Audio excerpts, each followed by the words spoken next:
Hello everyone, welcome to Auras academy. मैं हूं कृतिकन, आपकी फैकल्टी ऑफ ज़ूलॉजी। जैसा कि लास्ट क्लास में मैंने आपको बोला था कि हमने नीट 2024 को टारगेट करते हुए रिवीजन सीरीज में ह्यूमन फिजियोलॉजी पढ़ना चालू किया और सबसे पहले हमने breathing and exchange of gases शुरू किया। और लास्ट क्लास में मैंने आपको बोला था कि ये चैप्टर 2 हिस्सों में आने वाला है। एक हिस्सा जो कि आपको मिल गया होगा और दूसरा हिस्सा जो कि आज हम सीखेंगे। ठीक, तो अब तक हमने क्या बात कर ली है इस चैप्टर में? हमने इंट्रोडक्शन एस्पेक्ट देख लिया है, जिसमें हमने बात करा था कि हमारा रेस्पिरेशन और ब्रीदिंग आखिर क्यों अलग है, और अलग है तो उसमें सिमिलैरिटी भी है क्या थोड़ी बहुत। फिर हमने बात किया था कि इस रेस्पिरेशन, इस ब्रीदिंग के लिए अलग अलग ऑर्गेनिज्म में अलग अलग रेस्पिरेटरी स्ट्रक्चर्स होते हैं, तो हमने उन रेस्पिरेटरी स्ट्रक्चर्स को भी देखा था। फिर हमने बात किया था कि ह्यूमन का रेस्पिरेटरी सिस्टम कैसा दिखता है। फिर हमने बात करी थी कि ह्यूमन के अंदर जो ब्रीदिंग होती है, जिसको हम पल्मोनरी वेंटिलेशन बोलते हैं, उस ब्रीदिंग का मैकेनिज्म क्या है। और उस मैकेनिज्म को पढ़ने से पहले हमने उन सारे स्ट्रक्चर्स के बारे में पढ़ा था जो कि इस ब्रीदिंग के मैकेनिज्म में इन्वॉल्व होते हैं। फिर मैकेनिज्म ऑफ ब्रीदिंग पढ़ने के बाद हमने पढ़ा था कि इस ब्रीदिंग के दौरान हम बहुत सारे वॉल्यूम ऑफ एयर को क्या करते हैं, ब्रीद इन ब्रीद आउट।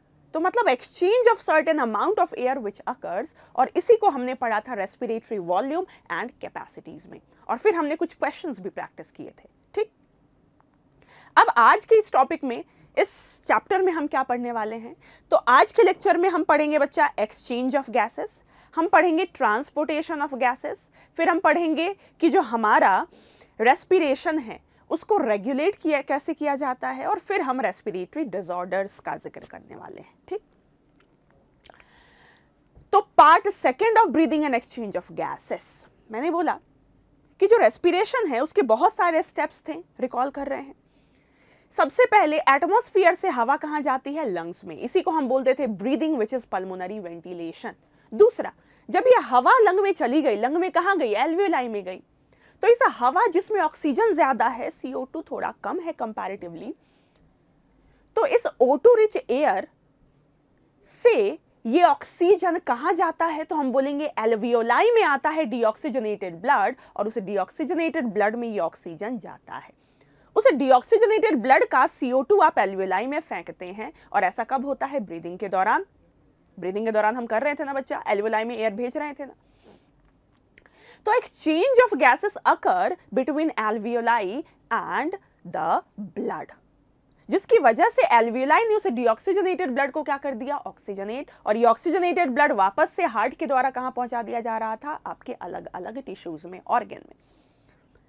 और जैसे ही टिश्यू में ये ऑक्सीजनेटेड ब्लड जाता है, टिश्यू के पास CO2 ज्यादा, O2 कम, तो इस ऑक्सीजनेटेड ब्लड से ऑक्सीजन कहां चला जाता है, टिश्यू के पास। टिश्यू से CO2 कहां जाता है, इस ब्लड में, और तब जब ये ब्लड रिटर्न होता है तो इसका O2 छीन लिया, इस ब्लड में आपने टिश्यू का CO2 डंप कर दिया, तो जो ब्लड रिटर्न होगा that would be deoxygenated blood. और ये वापस से कहानी जहां से हमने शुरू करी वहीं से चालू होगी। तो ये जो एक्सचेंज हो रहा है गैसेस का, है ना, एल्वियोलाई और ब्लड के बीच, टिश्यू और ब्लड के बीच, एल्वियोलाई और ब्लड के बीच को हमने बोला था एक्सटर्नल रेस्पिरेशन, और टिश्यू और ब्लड के बीच एक्सचेंज ऑफ गैसेस को बोला था इंटरनल रेस्पिरेशन। तो ये जो गैसियस एक्सचेंज हो रहा है, क्या इसको अफेक्ट करने वाले कुछ फैक्टर्स होते हैं क्या? साथ ही साथ ये जो गैस इस ब्लड में घूम रहा है ना, हमने एल्वियोलाई से ऑक्सीजन फेंका ना ब्लड में, तो इस ब्लड में ऑक्सीजन को किस रूप में ट्रैवल करवाया जाएगा? जो CO2 टिश्यू से आ रहा है ब्लड में, उस CO2 को ब्लड में किस किस फॉर्म में हम ट्रांसपोर्ट करवाएंगे? तो दो बातें, एक्सचेंज ऑफ गैसेस को प्रभावित करने वाले फैक्टर्स के बारे में पढ़ेंगे, और दूसरा ये जो गैसेस है इनका ब्लड में ट्रांसपोर्टेशन कैसे होता है, इसके बारे में पढ़ेंगे। क्लियर? चलिए शुरू करते हैं बच्चा। तो आज का सबसे पहला टॉपिक होगा एक्सचेंज ऑफ गैसेस, जिसमें हम फैक्टर्स अफेक्टिंग अ गैसियस एक्सचेंज के बारे में पढ़ेंगे। अगर मैं फैक्टर्स की बात करूं तो जो सबसे पहला फैक्टर होगा जो गैसियस एक्सचेंज को अफेक्ट करेगा, that would be thickness of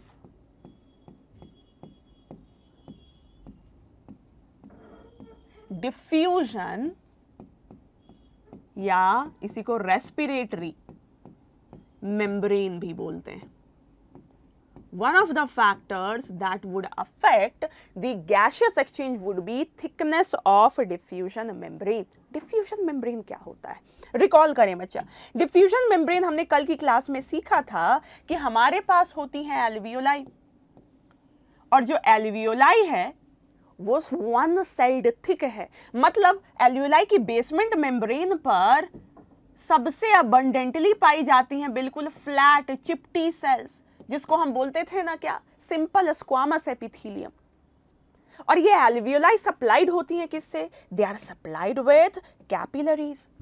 तो यहाँ कैपिलरी, ब्लड कैपिलरी पाया जाएगा, और जो ब्लड कैपिलरी है that is also single celled thick. और वो सिंगल सेल्ड थिक जो स्ट्रक्चर है ब्लड कैपिलरी का, वहां पर जो सेल्स हैं उसको हम क्या बोलते थे? अगेन सिंपल स्क्वामस एपिथेलियम, जो कि एंडोथेलियम के नाम से जाना जाता था. तो ये जो पोर्शन है बच्चा, ये वाला हिस्सा, ये वाला हिस्सा जिसमें आपको एल्वियोलाई की सेल और एल्वियोलाई का बेसमेंट मेम्ब्रेन, जिसमें आपको ब्लड कैपिलरी का बेसमेंट मेम्ब्रेन और ब्लड कैपिलरी का एंडोथेलियम दिख रहा है, इसी के इर्द गिर्द गैसेस का क्या होता था? एक्सचेंज. तो अगर किसी चीज को एक्सचेंज होना है तो बताइए बीच में बैरियर ज्यादा होना चाहिए या कम? तो हमने एक्टिवेशन एनर्जी के टाइम पे जब एंजाइम सीख रहे थे तो मैंने आपको बताया था कि अगर बैरियर बहुत ऊंचा है तो छलांग लगा पाना मुश्किल होगा, अगर बैरियर कम है तो छलांग लगा पाना ज्यादा आसान होगा. तो ठीक वैसे ही अगर चीजों का आदान प्रदान करना है, एक्सचेंज करना है, तो बैरियर जितना कम उतना ज्यादा अच्छा है. तो अगर मैं डिफ्यूजन मेम्ब्रेन के थिकनेस की बात करूं तो एनसीईआरटी लिखती है that it is less than 1 millimetre thick. मतलब 1 मिलीमीटर से भी कम की थिकनेस होती है इस डिफ्यूजन मेम्ब्रेन की. अगर ये बहुत मोटा होता तो एक्सचेंज अच्छे से नहीं हो पाता. तो हम क्या बोलेंगे? थिकनेस और exchange of gas directly proportional या इनवर्सली? तो it would be inversely. Thickness अगर ज्यादा तो एक्सचेंज कम होगा, थिकनेस अगर कम है तो एक्सचेंज ज्यादा होगा, क्योंकि थिकनेस कम होने की वजह से आपका बैरियर क्या हो गया? कम हो गया. तो थिकनेस ऑफ डिफ्यूजन मेम्ब्रेन और गैसियस एक्सचेंज में रिलेशन क्या है? तो it is inversely.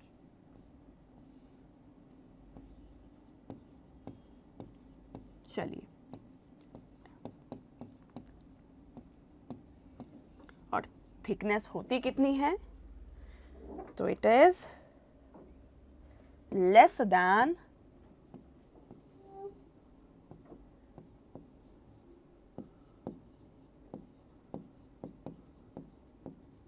1 mm thick.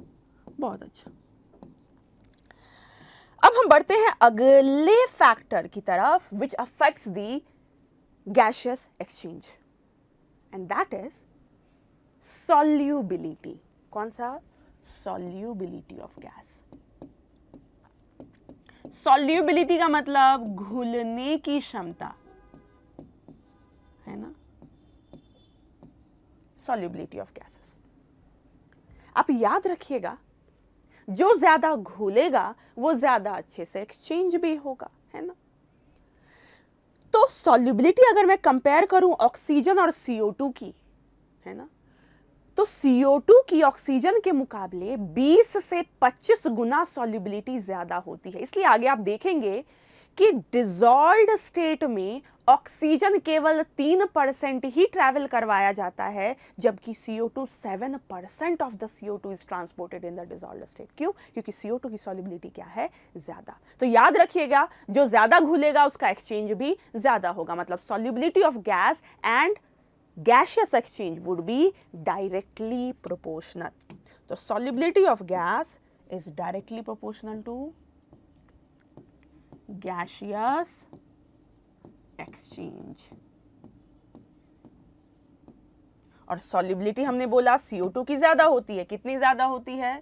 तो solubility of CO2 is nearly 20 to 25 times higher than O2। अब हम बढ़ चुके हैं अपने थर्ड फैक्टर की तरफ जो कि गैसियस एक्सचेंज को अफेक्ट करेगा, and that factor is partial pressure of gas, one of the most important factors. और इस पार्शियल प्रेशर ऑफ गैस के द्वारा गैसियस एक्सचेंज कैसे अफेक्ट हो रहा है, इसको अभी हम डिटेल में पढ़ने वाले हैं। ठीक, तो तीन फैक्टर्स क्लियर है क्या? Thickness of diffusion membrane would be inversely proportional, solubility of gas is directly proportional, and partial pressure कैसे गैसियस एक्सचेंज को अफेक्ट करता है अभी हम देखने वाले हैं। ठीक, बढ़ते हैं आगे बच्चा। तो ये डायग्राम है जो कि partial pressure difference and gaseous exchange को एक्सप्लेन करता है, और इसी डायग्राम को अभी हम समझने की कोशिश करेंगे। पर इस डायग्राम को पढ़ने से पहले कुछ बातें हम सीखते हैं। ठीक, ये वही टेबल है जो आपके एनसीईआरटी में मेंशन्ड है। एनसीईआरटी का ही टेबल मैंने उठाया है यहाँ पर, जहां पर अलग अलग बॉडी के अलग अलग हिस्सों में CO2 और O2 का पार्शियल प्रेशर क्या है ये गिवन है, और ये डेटा आपको कंठस्थ होना चाहिए। ठीक, तो यहां हम क्या सीखते हैं? सबसे पहली बात जो आपको याद रखनी है वो ये कि बॉडी में जहां भी ऑक्सीजनेटेड ब्लड होगा, क्या बोला मैंने? बॉडी में जहां भी ऑक्सीजनेटेड ब्लड होगा, तो आपको पता है बच्चा ऑक्सीजनेटेड ब्लड कहां होती है? आर्टरी में। पर सारे आर्टरी में क्या? नहीं। ये कॉन्सेप्ट हम अगले chapter body fluid and circulation में पढ़ेंगे। अभी के लिए आपको याद रखना है कि बॉडी में हर आर्टरी में ऑक्सीजनेटेड ब्लड है accept pulmonary artery. Pulmonary artery वही आर्टरी है जो कि हार्ट से डीऑक्सीजनेटेड ब्लड को लंग में भेजने का काम करती है।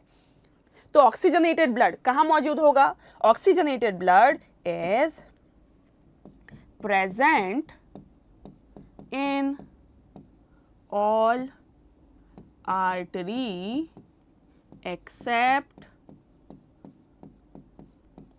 pulmonary artery। चलिए, ये बात आपको याद रखनी है।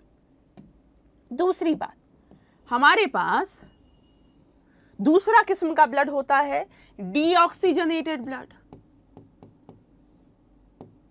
और डीऑक्सीजनेटेड ब्लड का मतलब ऐसा ब्लड जिसमें ऑक्सीजन क्या है? कम है, CO2 कंपैरेटिवली ज्यादा है। और याद रखिएगा आपके बॉडी में डीऑक्सीजनेटेड ब्लड जो है वो पाई जाती है वेन्स में, पर यहां भी एक एक्सेप्शन है, and that when is a pulmonary vein. Pulmonary vein वही वेन है जो कि ऑक्सीजनेटेड ब्लड को लंग से हार्ट में भेजती है ताकि हार्ट उसको पंप करके बॉडी टिश्यू तक पहुंचा दे। तो क्या याद रखना है आपको? Deoxygenated blood is present in all when accept pulmonary vein. ये बात याद रखनी है आपको।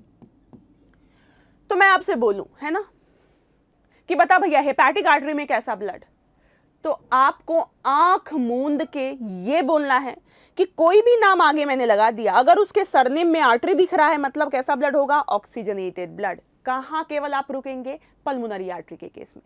अगर आपको आर्टरी के आगे पल्मोनरी नहीं दिख रहा है मतलब ब्लड कैसा होगा? Oxygenated. Hepatic artery oxygenated blood, coeliac artery oxygenated blood, gastric artery oxygenated blood, pancreatic artery oxygenated blood. मतलब आर्टरी देखा, ब्लड कैसा? Oxygenated except pulmonary artery. Clear? The same thing would go with vein also. अगर आपको surname में when दिख गया और आगे पल्मोनरी नहीं है, इसका मतलब कैसा ब्लड होगा? डीऑक्सीजनेटेड। ठीक, क्योंकि यहां से बहुत वैरायटी के क्वेश्चंस बनते हैं इसलिए मैं आपको ये कॉन्सेप्ट बता रही हूं। ठीक, तो कैसा भी आर्टरी ऑक्सीजनेटेड ब्लड, कैसा भी वेन डीऑक्सीजनेटेड ब्लड, केवल एक जगह आप रुकेंगे पल्मोनरी वाले वर्ड में। पल्मोनरी वेन कैसा ब्लड? ऑक्सीजनेटेड। पल्मोनरी आर्टरी कैसा ब्लड? डीऑक्सीजनेटेड। क्लियर? तो बॉडी में जहां भी ऑक्सीजनेटेड ब्लड होगा ना बच्चा, वहां आपको PO2 जो है वो देखने को मिलेगा 95 mmHg, और जो PCO2 है वो आपको देखने को मिलेगा 40 mmHg। अब ये PO2 और PCO2 क्या होता है अभी मैं आपको बताती हूं। तो ऑक्सीजनेटेड ब्लड होगा तो PO2 कितना होगा 95 और आपका PCO2 कितना होगा 40 mmHg। पर वहीं डीऑक्सीजनेटेड ब्लड अगर है तो आपको PO2 देखने को मिलेगा 40 mmHg, और जो आपका PCO2 है वो ज्यादा ही होगा ना बच्चा, डीऑक्सीजनेटेड ब्लड है तो PCO2 ज्यादा ही होगा, विच इज 45 mmHg। मतलब CO2 आप देख रहे हैं या तो 40 है या 45 है, 40 कहां होगा जहां CO2 कम होना चाहिए, विच इज ऑक्सीजनेटेड ब्लड, तो PCO2 40 होगा ऑक्सीजनेटेड ब्लड में और 45 होगा डीऑक्सीजनेटेड ब्लड में। वहीं PO2 की बात करें तो 95 और 40 याद रखेंगे। ठीक, एक और data which is of alveoli. तो अगर मैं एल्वियोलाई की बात करूं तो टेबल में ही देख लेते हैं बच्चा। एल्वियोलाई में आप देखें PO2 कितना है 104 और CO2 कितना है 40। ये टेबल आपके लिए बहुत इंपॉर्टेंट है। साथ ही साथ टिश्यू में भी वही कंडीशन होगा जो डीऑक्सीजनेटेड ब्लड में होता है, याद रखने के लिए हम ये बोल रहे हैं। तो टिश्यू में भी कितना है 40 और 45, जैसा हमने देखा था। O2 कितना होगा 40 और CO2 कितना होगा 45। चलिए, तो इसको समझने से पहले मैंने आपको बोला था कि मैं पार्शियल प्रेशर क्या होता है ये बताऊंगी।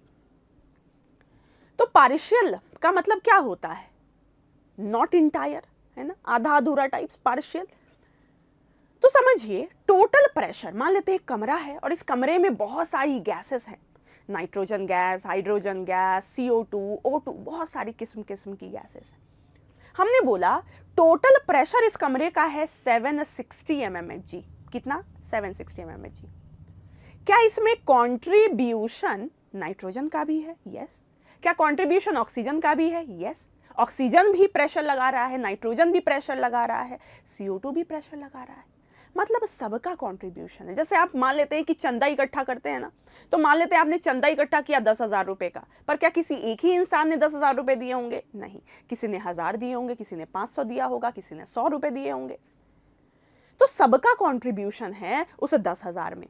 ठीक वैसे ही अगर टोटल प्रेशर 760 mmHg है तो उसमें हो सकता है कि 200 mmHg पूरे नाइट्रोजन की वजह से हुआ होगा, हो सकता है उसमें 200 mmHg ऑक्सीजन की वजह से हुआ होगा।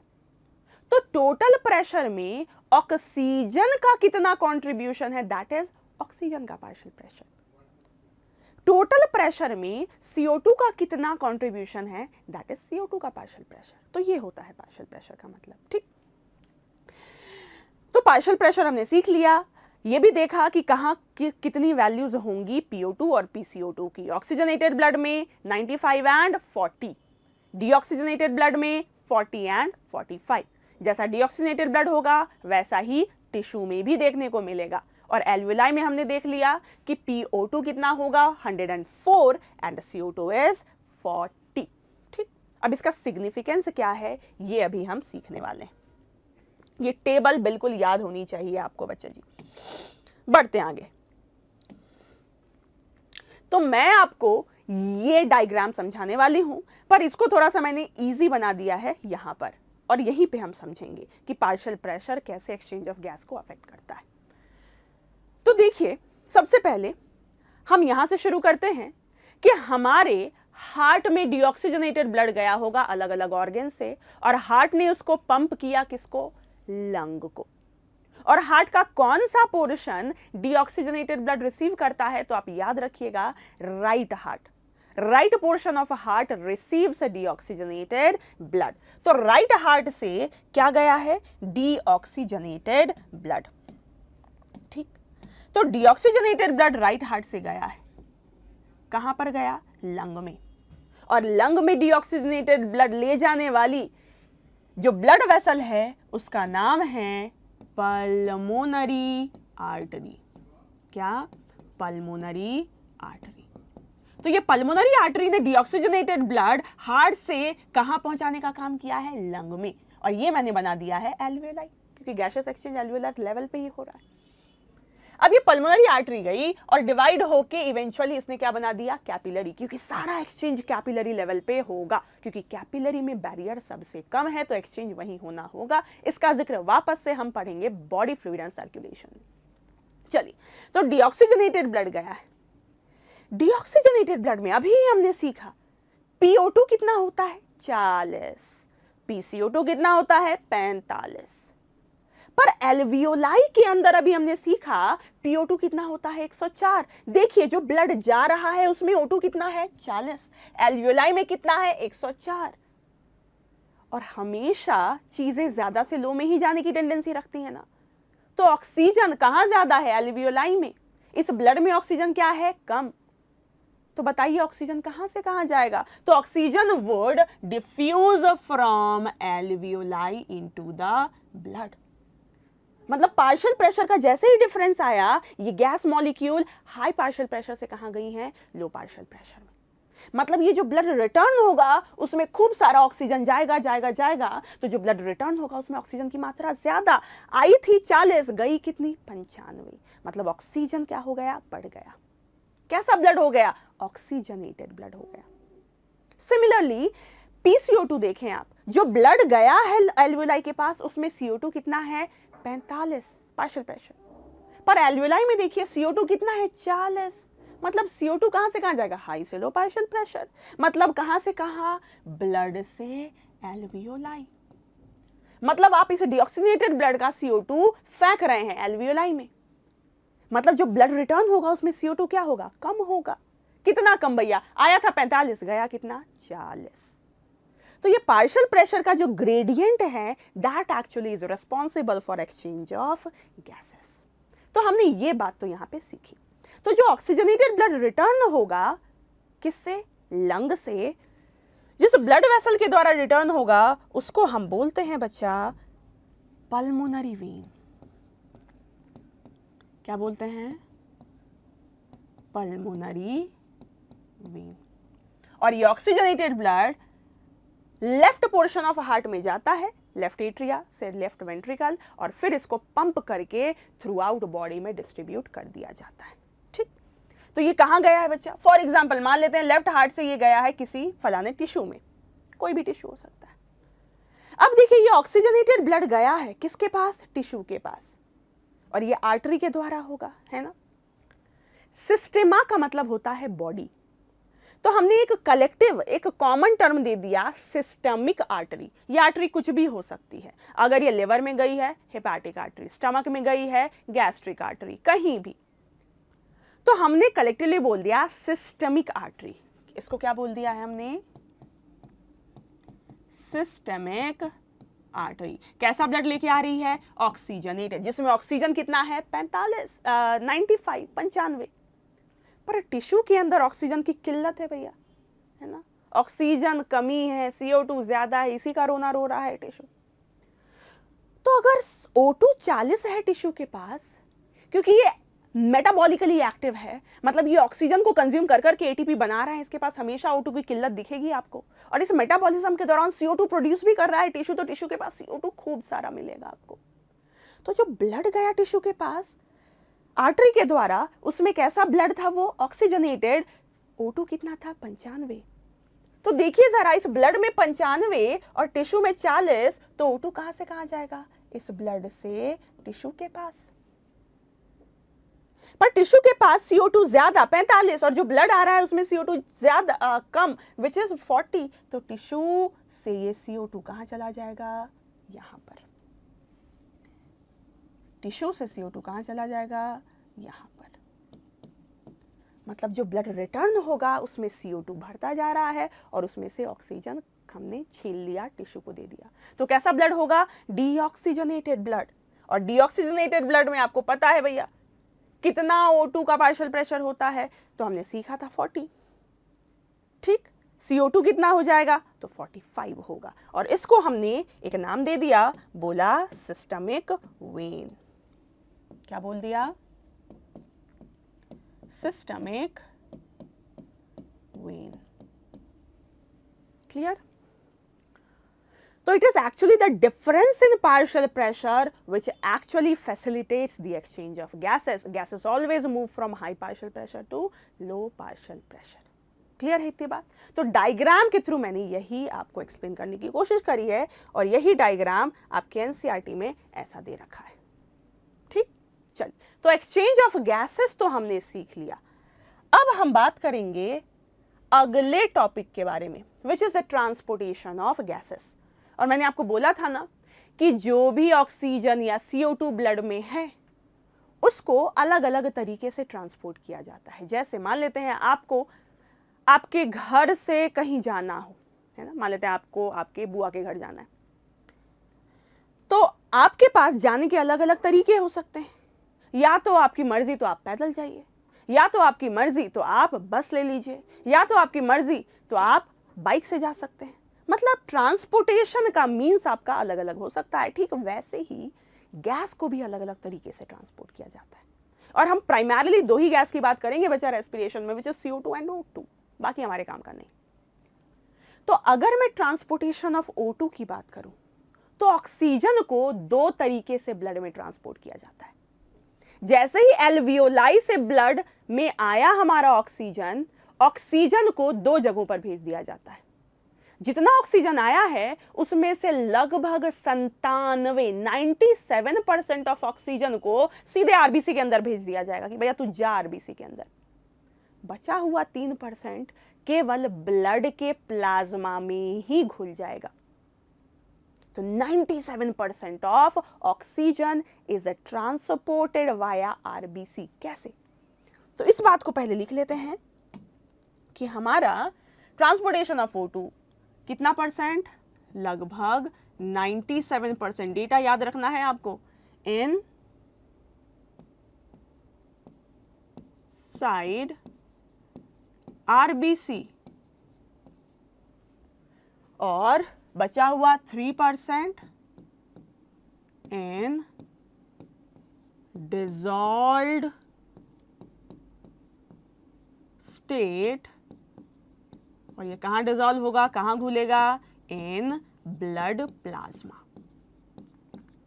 Liquid part of blood is blood plasma only. तो अब ये आरबीसी में गया है तो कहां जाएगा भैया? आरबीसी याद रखिएगा, वैसे तो हम पढ़ेंगे अगले चैप्टर में, पर आरबीसी के अंदर उसके सारे सेल ऑर्गेनल को उठा के फेंक दिया जाता है ताकि आरबीसी के अंदर खूब सारा स्पेस हो. और इस स्पेस का मकसद ये है कि उसके अंदर खूब सारा रेस्पिरेटरी पिगमेंट, जिसको हीमोग्लोबिन बोलते हैं, वो भरा जा सके. तो अगर मैं हीमोग्लोबिन की बात करूं तो ये रहा स्ट्रक्चर ऑफ हीमोग्लोबिन. ये हमने प्रोटीन के स्ट्रक्चर में भी जिक्र किया हुआ है. हीमोग्लोबिन बना है दो चीजों से, हीम प्लस ग्लोबिन. ग्लोबिन क्या है? प्रोटीन पार्ट है. ग्लोबिन क्या है? Globin is the protein part. और कितने ग्लोबिन होते हैं भैया? कितने पॉलीपेप्टाइड चेन्स होते हैं? तो 4. कितने पॉलीपेप्टाइड चेन्स होंगे? 4. और ये 4 पॉलीपेप्टाइड, जिसमें कि 2 आइडेंटिकल, 2 अल्फा और 2 बीटा चेन्स होती हैं अडल्ट हीमोग्लोबिन की बात करें तो. पर अगर प्रोटीन पार्ट को हटा दें तो इसके पास नॉन प्रोटीन पार्ट भी होता है, जिसको बोलते हैं हम हीम. क्या बोल देते हैं? हीम. और जो हीम होता है, ये देखिए, ये रहा आपका हीम, जिसमें आपको बहुत कॉम्प्लेक्स रिंग स्ट्रक्चर दिख रहा है, जिसके सेंटर में आपको एकदम शांत चुपचाप बैठा हुआ आयरन दिख रहा होगा. मतलब haem has what? Haem contains iron. और आयरन में भी अलग अलग ऑक्सीडेशन स्टेट हो सकते हैं. ये जिस ऑक्सीडेशन स्टेट में बैठा होता है दैट इज Fe+2. याद रखिएगा, फेरस Fe+2. तो ये जो ऑक्सीजन गया है ना आरबीसी में, वो कहां जाएगा? हीमोग्लोबिन के पास. और हीमोग्लोबिन के पास जैसे ही जाएगा, ग्लोबिन इसको बोलेगा कि मेरे पास नहीं आना है तुम्हें. तो ऑक्सीजन के पास रास्ता क्या बचा? ये ऑक्सीजन जाएगा किसके पास? हीम के पास. और हीम को बोलेगा कि भैया तुमसे जुड़ने दो, मुझको बाइंड होने दो. तो हीम बोलेगा ओके. और हीम में भी कौन से पोर्शन के साथ? आयरन के साथ. आयरन किस स्टेट में एग्जिस्ट करता है? +2 स्टेट में. और तब जाके ये ऑक्सीजन आयरन से जुड़ के जो कहलाएगा रिजल्टेंट स्ट्रक्चर उसको बोलेंगे ऑक्सी हीमोग्लोबिन। जब ऑक्सीजन हीमोग्लोबिन से जुड़ गया तो क्या बना? Oxy haemoglobin. तो बताइए एक हीमोग्लोबिन में कितने ग्लोबिन हैं? 4। और हर ग्लोबिन के पास क्या है? एक एक हीम। मतलब एक हीमोग्लोबिन में कितने हीम हैं? 4। और हर हीम से एक आयरन जुड़ सकता है। मतलब एक हीमोग्लोबिन से कितने ऑक्सीजन आके जुड़ेंगे? एक ऑक्सीजन। मतलब 4 हीम हैं, 4 हीम हैं एक हीमोग्लोबिन में, तो एक हीमोग्लोबिन से टोटल ऑक्सीजन जुड़ेगा 4। क्लियर क्या? तो हम बोलेंगे inside RBC in combined with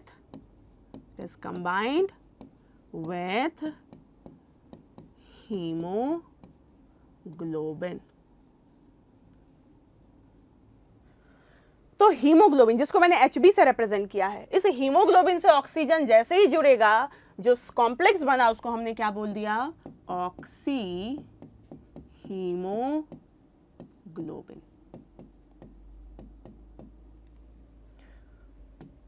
और एक हीमोग्लोबिन से टोटल कितना ऑक्सीजन जुड़ सकता है?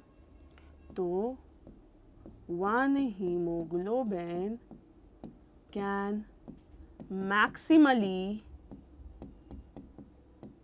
bind to 4 O2 molecules।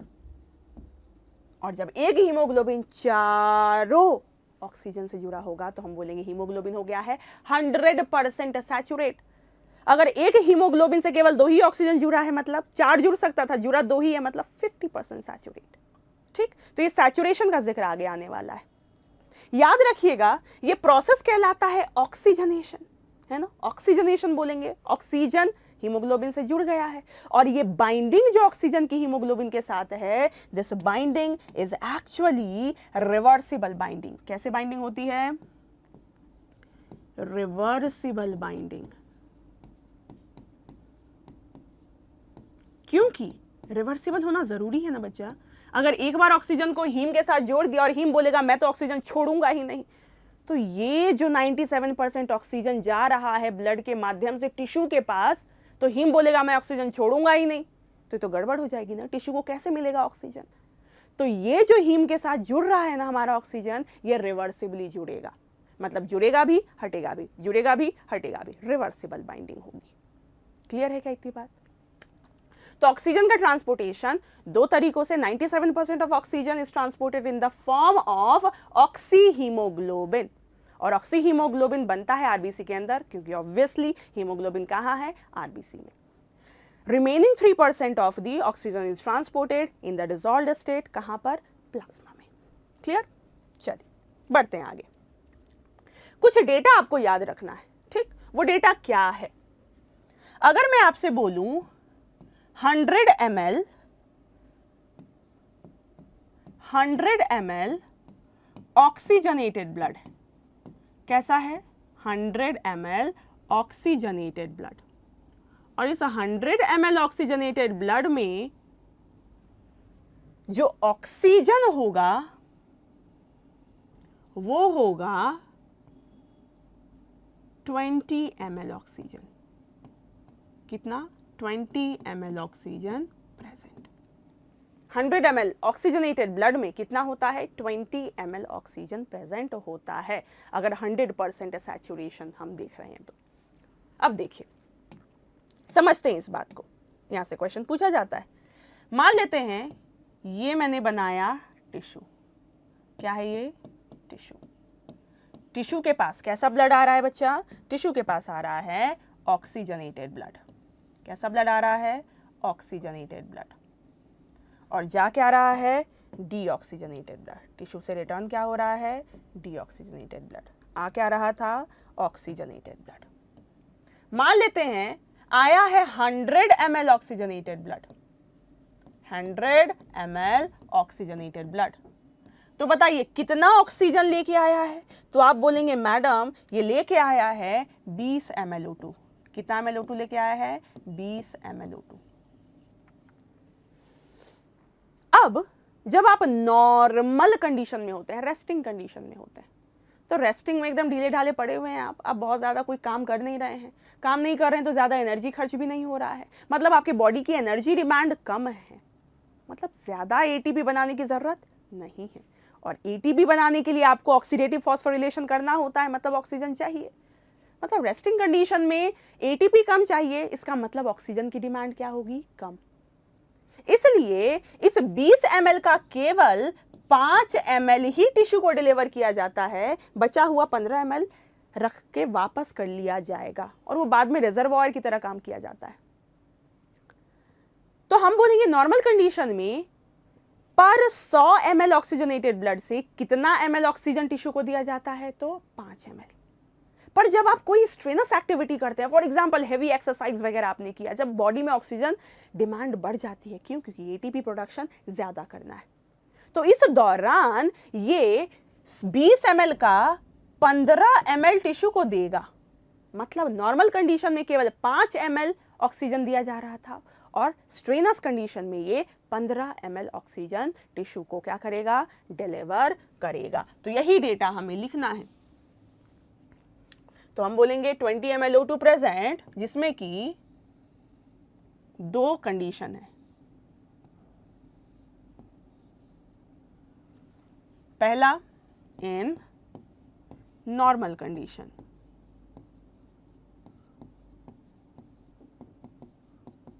Normal condition, इस नॉर्मल कंडीशन में क्या हो रहा है बच्चा, तो हम बोलेंगे 5 ml O2 is delivered to tissue।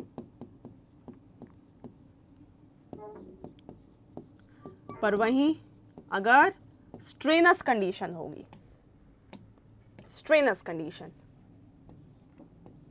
Strenuous condition का मतलब जब बॉडी में एटीपी की डिमांड ज्यादा है, मतलब ऑक्सीजन की डिमांड ज्यादा है, तो in strenuous condition, for example exercise, during exercise,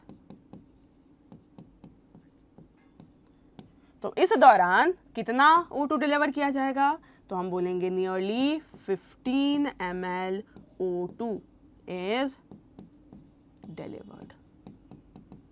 कितने ऑक्सीजनेटेड ब्लड द्वारा, 100 ml ऑक्सीजनेटेड ब्लड के द्वारा। क्लियर है क्या? तो ये क्वेश्चन आ सकता है कि बताइए, हार्ट ने मान लेते हैं कि 5 लीटर ब्लड पंप किया है, तो बताइए नॉर्मल कंडीशन में टोटल ऑक्सीजन कितना मिला है टिश्यू को, तो कैलकुलेट कर सकते हैं यूनिटरी मेथड के जरिए, है ना, कि 100 ml से इतना जाता है नॉर्मल कंडीशन में 5 ml, तो कितने ml से कितना O2 जाने वाला है, unitary method, basic mathematics. Clear? तो ये बात हमने सीखी। अब हम बढ़ते हैं आगे। ट्रांसपोर्टेशन ऑफ O2 हमने देखा, अब बात करेंगे हम ट्रांसपोर्टेशन ऑफ CO2। और यहाँ आपको 3 एरो दिख रहा है और आप हैं स्मार्ट, आपको पता चल गया कि पक्का CO2 3 तरीकों से ट्रांसपोर्ट किया जाता होगा। सही भी है। CO2 जैसे ही टिश्यू से आया ब्लड में, मान लेते हैं समझने के लिए, तो इस CO2 को 3 जगह भेजा जाएगा। सबसे पहले इसको आरबीसी में भेजा जाएगा हीमोग्लोबिन से जुड़ने के लिए, और कितना %, तो याद रखिएगा बच्चा, नियरली 20 से 25%, या ऑन एन एवरेज हम बोल सकते हैं 23%। कितना? 23%, ये भी बोल सकते हैं। ये जो CO2 है that is transported in RBC combined to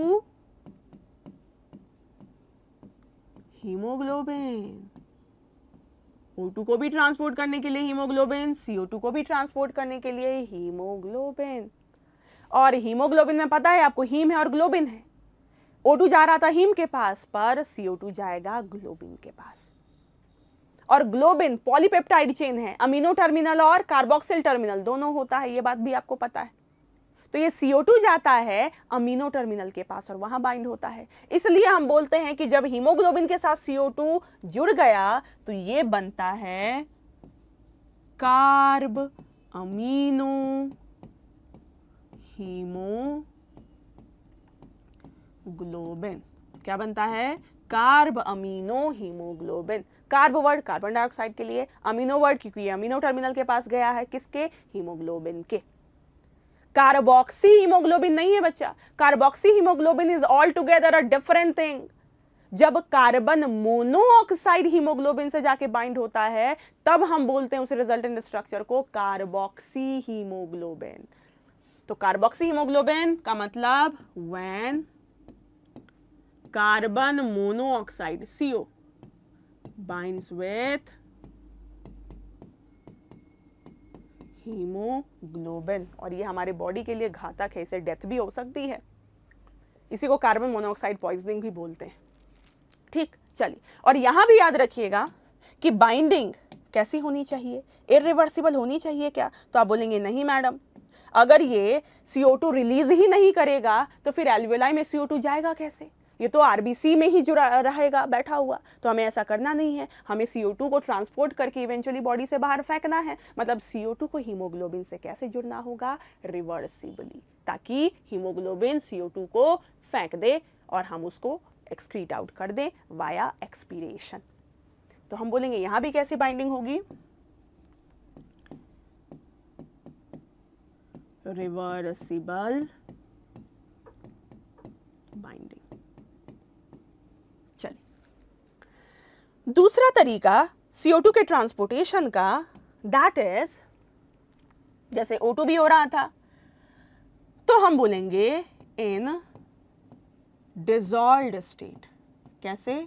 dissolved state. और कहां डिसॉल्व होगा, कहां घुलेगा बच्चा? तो ये घुलेगा कहां पर? इन ब्लड प्लाज्मा। कहां पर? ब्लड प्लाज्मा में। तो जितना CO2 है उसका कितना % पॉपुलेशन हम प्लाज्मा में घोलते हैं? तो जवाब है 7%। कितना? 7%। तो आप बोलेंगे मैडम आपने लगभग 23% का हिसाब दे दिया, आपने लगभग 7% का हिसाब दे दिया, बचा हुआ जो लगभग 70% CO2 है, जो मेजर चंक है, वो CO2 कहाँ गया? तो उसी ट्रांसपोर्टेशन को अभी हम समझ रहे हैं। तो remaining nearly 70% of CO2 is transported in the form of bicarbonate. Bicarbonate के फॉर्म में ये ट्रांसपोर्ट किया जाता है। और ये बाइकार्बोनेट कहां होता है? तो ये पाया जाता है इन ब्लड प्लाज्मा में ही पाया जाता है। पर ये बाइकार्बोनेट बनता कैसे है अभी हम सीखेंगे।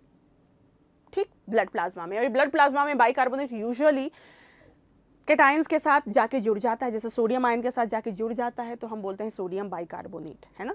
तो बाइकार्बोनेट के फॉर्म में ये ब्लड प्लाज्मा में ट्रांसपोर्ट किया जाता है। पर ये बाइकार्बोनेट बनता कैसे है उसी को अभी हम पढ़ते हैं। ठीक, चलिए जी। तो CO2 का ट्रांसपोर्टेशन, ये जो हमारा है रेड कलर का जो मैंने बनाया है, दैट इज RBC।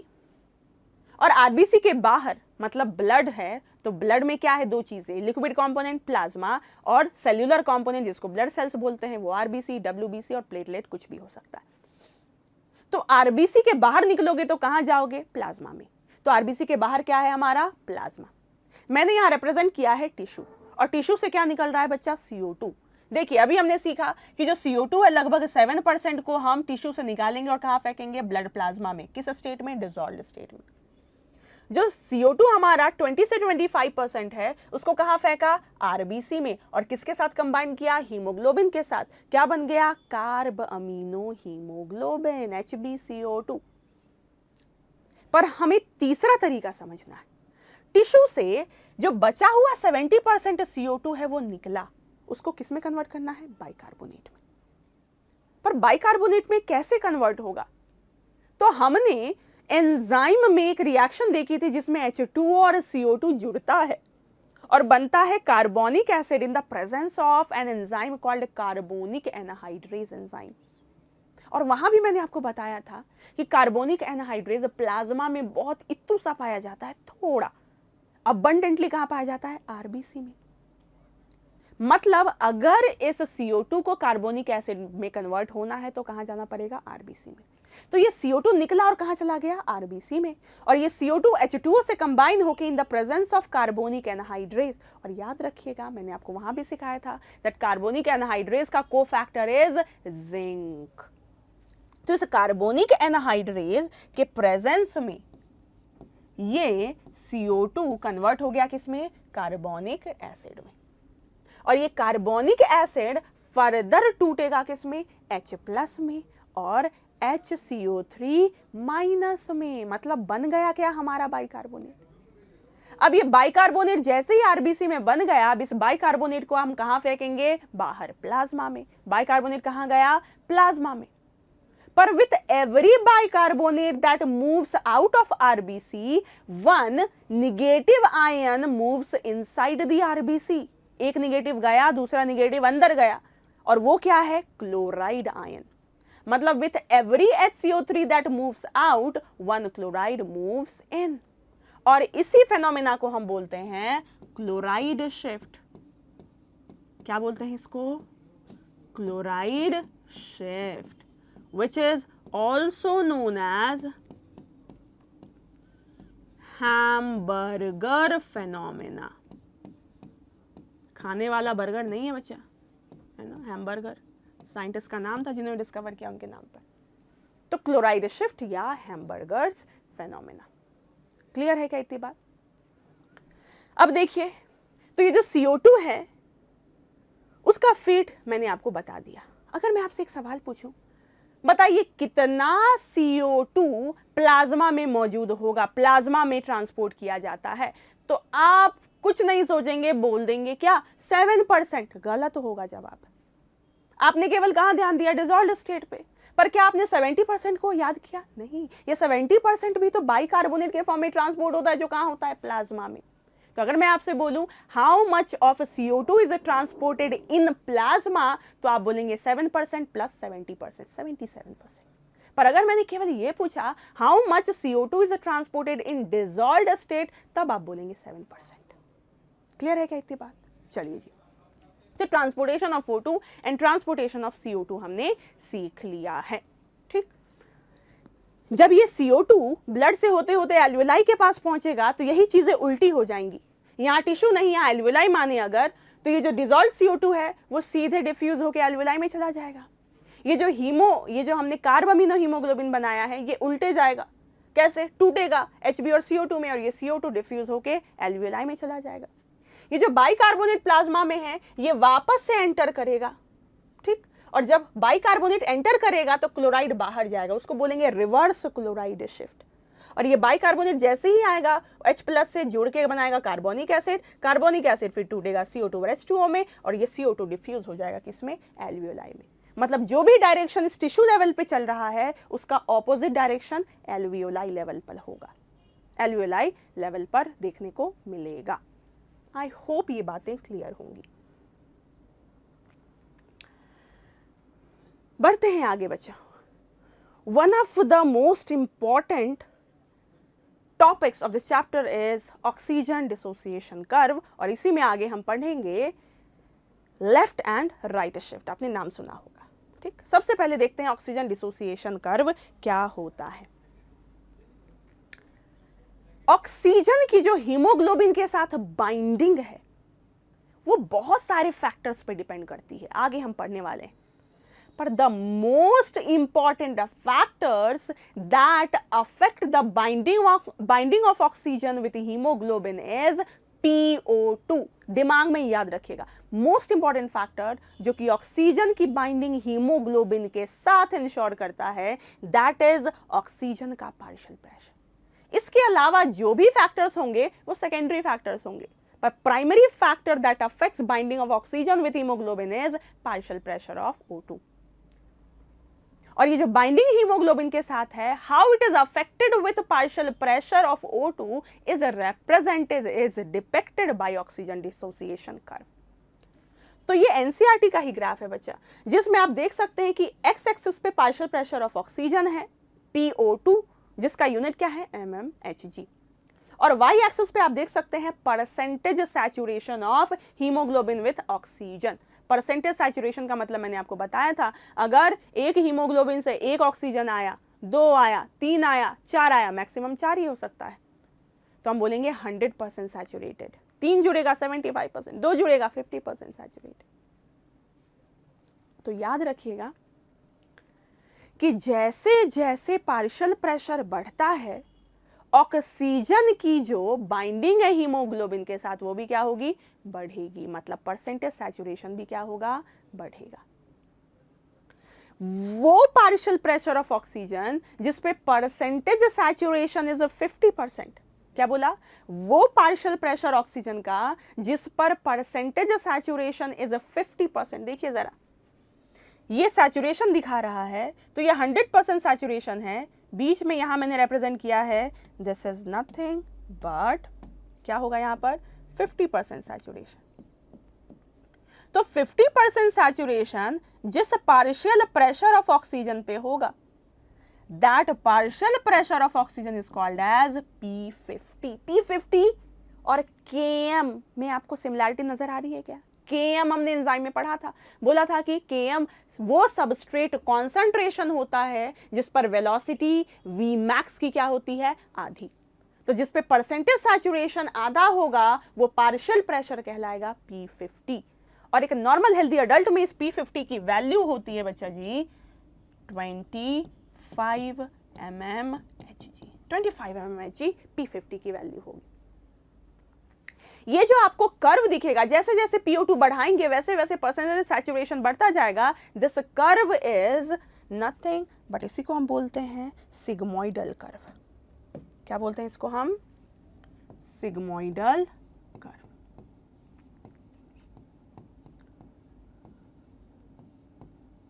या इसी को हम बोल सकते हैं S shaped curve, sigmoidal S shaped.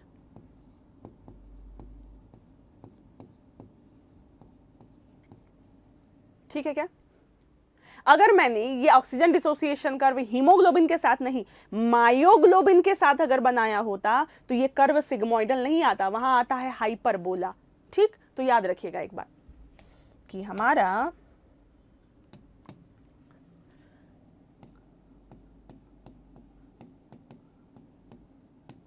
Curve is O2 dissociation, curve is hyperbolic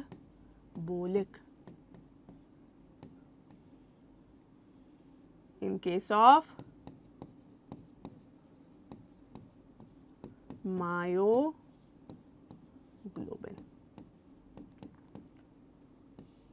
myoglobin याद होगा आपको। चलिए, ये जो ऑक्सीजन की बाइंडिंग होती है ना बच्चा हीमोग्लोबिन के साथ, याद रखिएगा इस बाइंडिंग को हम बोलते हैं कोऑपरेटिव बाइंडिंग। कोऑपरेटिव बाइंडिंग का मतलब क्या होता है, कोऑपरेशन। कोऑपरेशन मतलब समझते हैं क्या आप?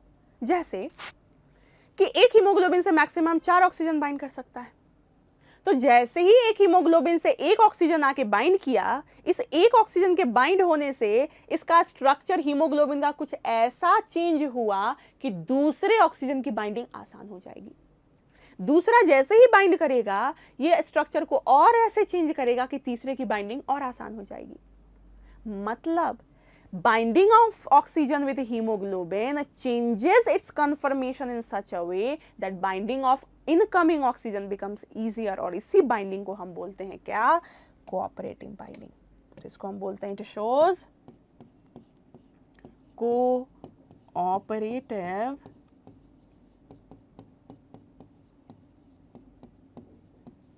बाइंडिंग।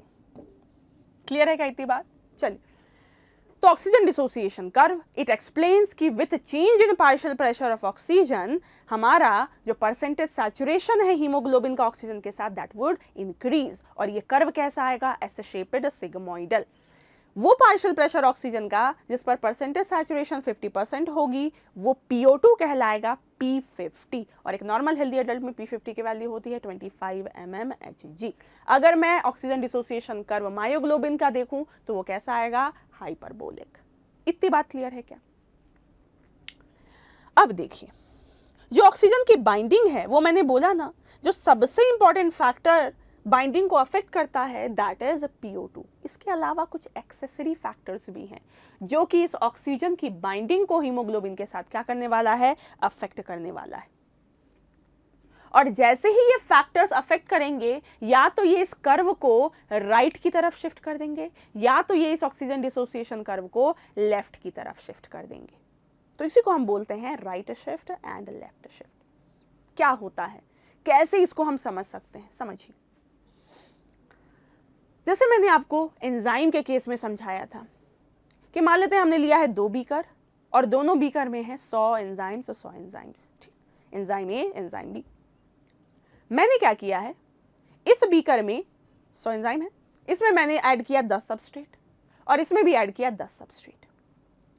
क्योंकि यहां पर एंजाइम जो है ना, इसकी एफिनिटी सबस्ट्रेट से ज्यादा है, तो जैसे ही 10 सबस्ट्रेट ऐड किया, इस एंजाइम ने 10 सबस्ट्रेट को लपक के पकड़ा और उसको प्रोडक्ट में कन्वर्ट कर दिया। पर यहां जो एंजाइम है वो थोड़ा ढीला है, इसकी एफिनिटी बॉन्डिंग उतनी ज्यादा अच्छी नहीं है, किसके साथ, सबस्ट्रेट के साथ। तो जब 10 सबस्ट्रेट यहां ऐड करेंगे तो हो सकता है ये मुश्किल से एक प्रोडक्ट बनाए। 10 सबस्ट्रेट ऐड किया, एक सबस्ट्रेट से जुड़ा और एक प्रोडक्ट बनाया।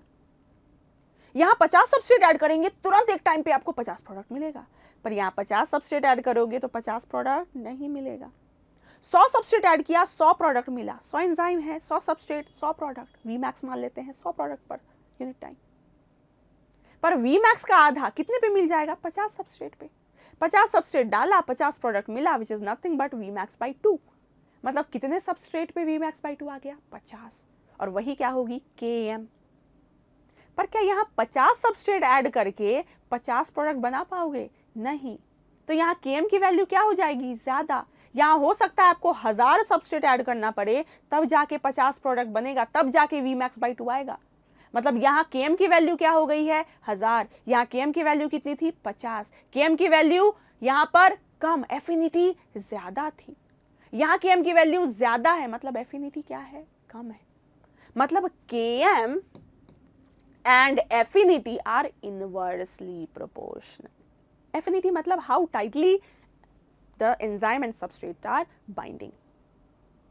तो ठीक वैसे ही जो हीमोग्लोबिन के साथ ऑक्सीजन की एफिनिटी है, इस एफिनिटी को अफेक्ट करते हैं बहुत सारे फैक्टर्स, ठीक, समझिएगा। सबसे पहले हम राइट शिफ्ट समझेंगे और उसी को सीधा उल्टा होगा उसका लेफ्ट शिफ्ट। तो एक चीज आप समझ लीजिए, दूसरी ऑटोमेटिकली आप कर सकते हैं। तो राइट शिफ्ट को प्रमोट करने वाले फैक्टर्स क्या क्या हैं, पहले ये देखते हैं। तो याद रखिएगा, जो भी फैक्टर्स मैं लिखूंगी उन सबका increase in PCO2, increase in H+ ion का कॉन्सेंट्रेशन, इंक्रीज इन टेम्परेचर, साथ ही साथ इंक्रीज इन BPG, जिसको DPG भी बोलते हैं। BPG बिसफॉस्फोग्लिसरेट या डाइफॉस्फोग्लिसरेट, ठीक। याद रखिएगा, जब PCO2 बढ़ रहा है तो चुपके से दिमाग में आपको यह भी डाल लेना है कि PCO2 बढ़ रहा है मतलब PO2 क्या हो रहा है, कम। H+ बढ़ रहा है मतलब pH क्या हो रहा होगा, कम। क्योंकि आपको पता है pH बराबर -log H+ कॉन्सेंट्रेशन है ना, तो pH और H+ का कॉन्सेंट्रेशन जो है वो इनवर्सली है। तो H+ अगर बढ़ रहा है तो pH क्या है, कम। तो मैंने क्या बोला, चीजें इंक्रीज हो रही हैं, क्या क्या, PCO2 बढ़ रहा है, H+ बढ़ रहा है, टेम्परेचर बढ़ रहा है, और BPG बिसफॉस्फोग्लिसरेट या जिसको डाइफॉस्फोग्लिसरेट भी बोलते हैं। अगर ये सारी चीजें बढ़ रही हैं तो हमारा ऑक्सीजन डिसोसिएशन कर्व कहां जाने वाला है, राइट की तरफ। देखिए जरा, ये जो रेड कलर का आपको सॉलिड लाइन दिख रहा है, दिस इज नॉर्मल। क्या है ये, नॉर्मल। ये जो आपको डॉटेड ब्लू लाइन दिख रहा है, ये कहां है, दाईं तरफ शिफ्ट हो गया है, तो इसको हम क्या बोलेंगे, राइट शिफ्ट। तो ये क्या है आपका, राइट शिफ्ट। देखिए जरा, इसको आपको नहीं देखना है बच्चा, ये वाला जो कर्व है ना, शायद आपको स्क्रीन पर ना दिख रहा हो, पर ये है आपका लेफ्ट शिफ्ट और ये है आपका राइट शिफ्ट। आपको लेफ्ट शिफ्ट नहीं दिखना है, आपको क्या देखना है बच्चा, अभी राइट शिफ्ट पढ़ रहे हैं। देखिए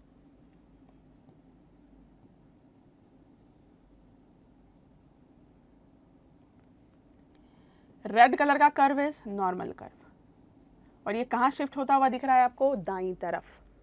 तो हम इसी को क्या बोल रहे हैं, राइट शिफ्ट। समझिए क्या हो रहा है। देखिए ये है again percentage saturation of haemoglobin with oxygen, और ये है हमारा पार्शियल प्रेशर ऑफ O2। देखिए जहां पर सैचुरेशन 50% होगी उसी PO2 को क्या हम P50 बोलते हैं। तो अगर नॉर्मल PO2 मतलब नॉर्मल अगर हमारा ऑक्सीजन डिसोसिएशन कर्व है तो उस P50 की वैल्यू ये होगी जो कि 25 हमने पढ़ा था।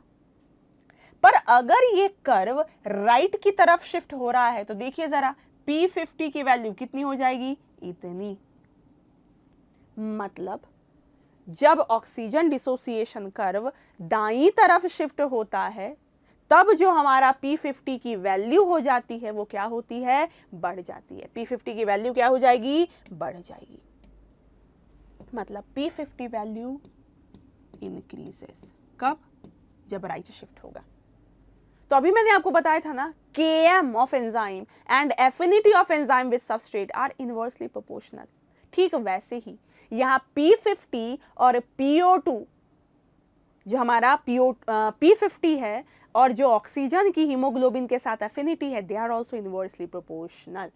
कैसे समझ सकते हैं इसको, मान लेते हैं कि आपको पढ़ना है ना, पर आपके पास बहुत सारे डिस्टर्बेंसेस हैं, बहुत सारे डिस्ट्रैक्टिंग फैक्टर्स हैं। जैसे आज इंडिया ऑस्ट्रेलिया का मैच है तो मैच देखने का मन कर रहा है, आज मौसम अच्छा है तो बाहर कहीं घूमने जाने का मन कर रहा है, दोस्त का बर्थडे है तो उसकी बर्थडे पार्टी में जाना है। मतलब बहुत सारे डिस्ट्रैक्शंस हैं। अगर इन सारे डिस्ट्रैक्शन के होने की वजह, मतलब अगर ये सारे डिस्ट्रैक्शंस मौजूद हैं तो अगर आपको पढ़ना है तो हो सकता है आपकी मम्मी को आपको 1000 बार बोलना पड़े, तब जाके आप 4 घंटे बैठ के इत्मीनान से पढ़ पाएंगे।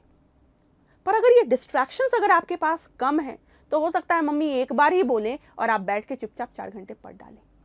मतलब अगर ये डिस्ट्रैक्शंस कौन, PCO2 का ज्यादा, H+ का ज्यादा, टेम्परेचर का ज्यादा, BPG का ज्यादा, ये सब क्या है, डिस्ट्रैक्शंस। अगर ये ज्यादा है तो आपको PO2 ज्यादा देना पड़ेगा सैचुरेशन ज्यादा करवाने के लिए। मतलब मम्मी ज्यादा बार बोलेगी तब जाके आप पढ़ पाएंगे। मतलब जब ये डिस्ट्रैक्शंस, ये कंडीशंस ज्यादा होंगी तो आप क्या बोलेंगे कि आपको ज्यादा पार्शियल प्रेशर चाहिए उस 50% सैचुरेशन को करवाने में। देखिए ना, आप इतना आपको PO2 चाहिए 50% सैचुरेशन के लिए, पर जब ये डिस्ट्रैक्शंस नहीं होते तो आप इतने ही पार्शियल प्रेशर पे 50% सैचुरेशन कर पाते। मतलब ये जितने भी फैक्टर्स मैंने लिखे हैं ना, ये ऑक्सीजन की हीमोग्लोबिन के साथ एफिनिटी को क्या करते हैं, कम करते हैं। तो हम बोलेंगे affinity of haemoglobin for oxygen क्या हो जाएगा, डिक्रीज। और जब ऑक्सीजन की एफिनिटी हीमोग्लोबिन के साथ कम होगी तो क्या ऑक्सीजन हीमोग्लोबिन से जुड़ के रहना चाहेगा, नहीं। हीमोग्लोबिन को तो कुछ पड़ी ही नहीं है, उसकी एफिनिटी तो अच्छी है ही नहीं, तो वो ऑक्सीजन को क्या कर देगा, लूज। मतलब अगर राइट शिफ्ट हो रहा है तो ऑक्सीजन की हीमोग्लोबिन के साथ एफिनिटी कम हो रही है, जिसकी वजह से ऑक्सीजन हीमोग्लोबिन से डिसोशिएट होगा। मतलब हीमोग्लोबिन से ऑक्सीजन क्या होगा, अलग होगा। मतलब डिसोसिएशन इज प्रमोटेड। और ये डिसोसिएशन हमें कहाँ चाहिए बच्चा, बताइए, ऑक्सीजन कहाँ रिलीज होना चाहिए, टिश्यू लेवल पे नहीं होना चाहिए क्या। HbO2 एल्वेलाई से लेके आए हैं कहाँ पर, टिश्यू के पास, और टिश्यू के पास इसी HbO2 को क्या होना होगा, टूटना होगा, ताकि Hb अलग, O2 अलग, और O2 कहाँ चला जाए, टिश्यू के पास। और याद रखिएगा, टिश्यू के पास ये सारे कंडीशंस होने की वजह से P50 बढ़ता है, एफिनिटी कम होती है, ऑक्सीजन डिसोसिएट होता है और कहाँ पहुंच जाता है, RBC से टिश्यू के पास। मतलब हम बोल सकते हैं कि यहां पर dissociation is promoted, dissociation is promoted and it occurs at the level of, very important, कहां पर होता है? at the level of tissue, जहां पर HbO2 को टूटना होगा ताकि ऑक्सीजन कहां डिलीवर हो जाए? टिश्यू के पास। पर जैसे ही आपको राइट शिफ्ट समझ में आया, इसी का उल्टा आपको क्या कर देना है? लेफ्ट शिफ्ट में। मतलब PCO2 बढ़ने से राइट शिफ्ट होता है, तो PCO2 अगर कम हो जाएगा तो क्या होगा? Left shift. मतलब जो भी फैक्टर्स मैंने लिखे हैं ना येलो कलर से, वो सब यहाँ क्या होंगे? डिक्रीज। तो decrease in PCO2, decrease in H+ ion concentration, decrease in temperature, decrease in BPG या DPG।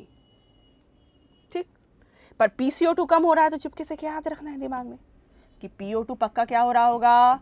ज्यादा, और H+ कम हो रहा है मतलब pH क्या हो रहा है? ज्यादा। ठीक, तो देखिए आपको वायलेट कलर से तो दिख रहा है, ये रेड कलर नॉर्मल कर्व है और वायलेट कलर वाला कर्व कहां चला गया है? लेफ्ट की तरफ। तो हमने क्या बोला कि डिसोसिएशन कर्व किस तरफ शिफ्ट हो गया? लेफ्ट की तरफ। कब होगा? जब ये सारे फैक्टर्स मौजूद होंगे। और अगर पीछे की तरफ गया है तो देखिए जरा, रेड वाले में P50 की वैल्यू इतनी थी और इस पर्पल वाले में P50 की वैल्यू इतनी है, मतलब P50 की वैल्यू क्या हो गई है? कम। P50 की वैल्यू क्या हो गई है? कम। और आपको पता है P50 कम मतलब ऑक्सीजन की एफिनिटी हीमोग्लोबिन के साथ क्या हो गई है? ज्यादा। Affinity of haemoglobin for oxygen would increase. और अगर एफिनिटी बढ़ी है, बताइए, एफिनिटी बढ़ गई है तो क्या ऑक्सीजन हीमोग्लोबिन से जुड़ के रहना चाहेगा, जुड़ना चाहेगा? तो जवाब है यस। तो यहां पे क्या डिसोसिएशन प्रमोट होगा बच्चा? तो आप बोलेंगे नो मैम, यहां क्या प्रमोट होगा? एसोसिएशन। तो यहां पर एसोसिएशन इज प्रमोटेड। और आप बताइए ना मुझको कि ऑक्सीजन हीमोग्लोबिन के साथ कहां जुड़ता है?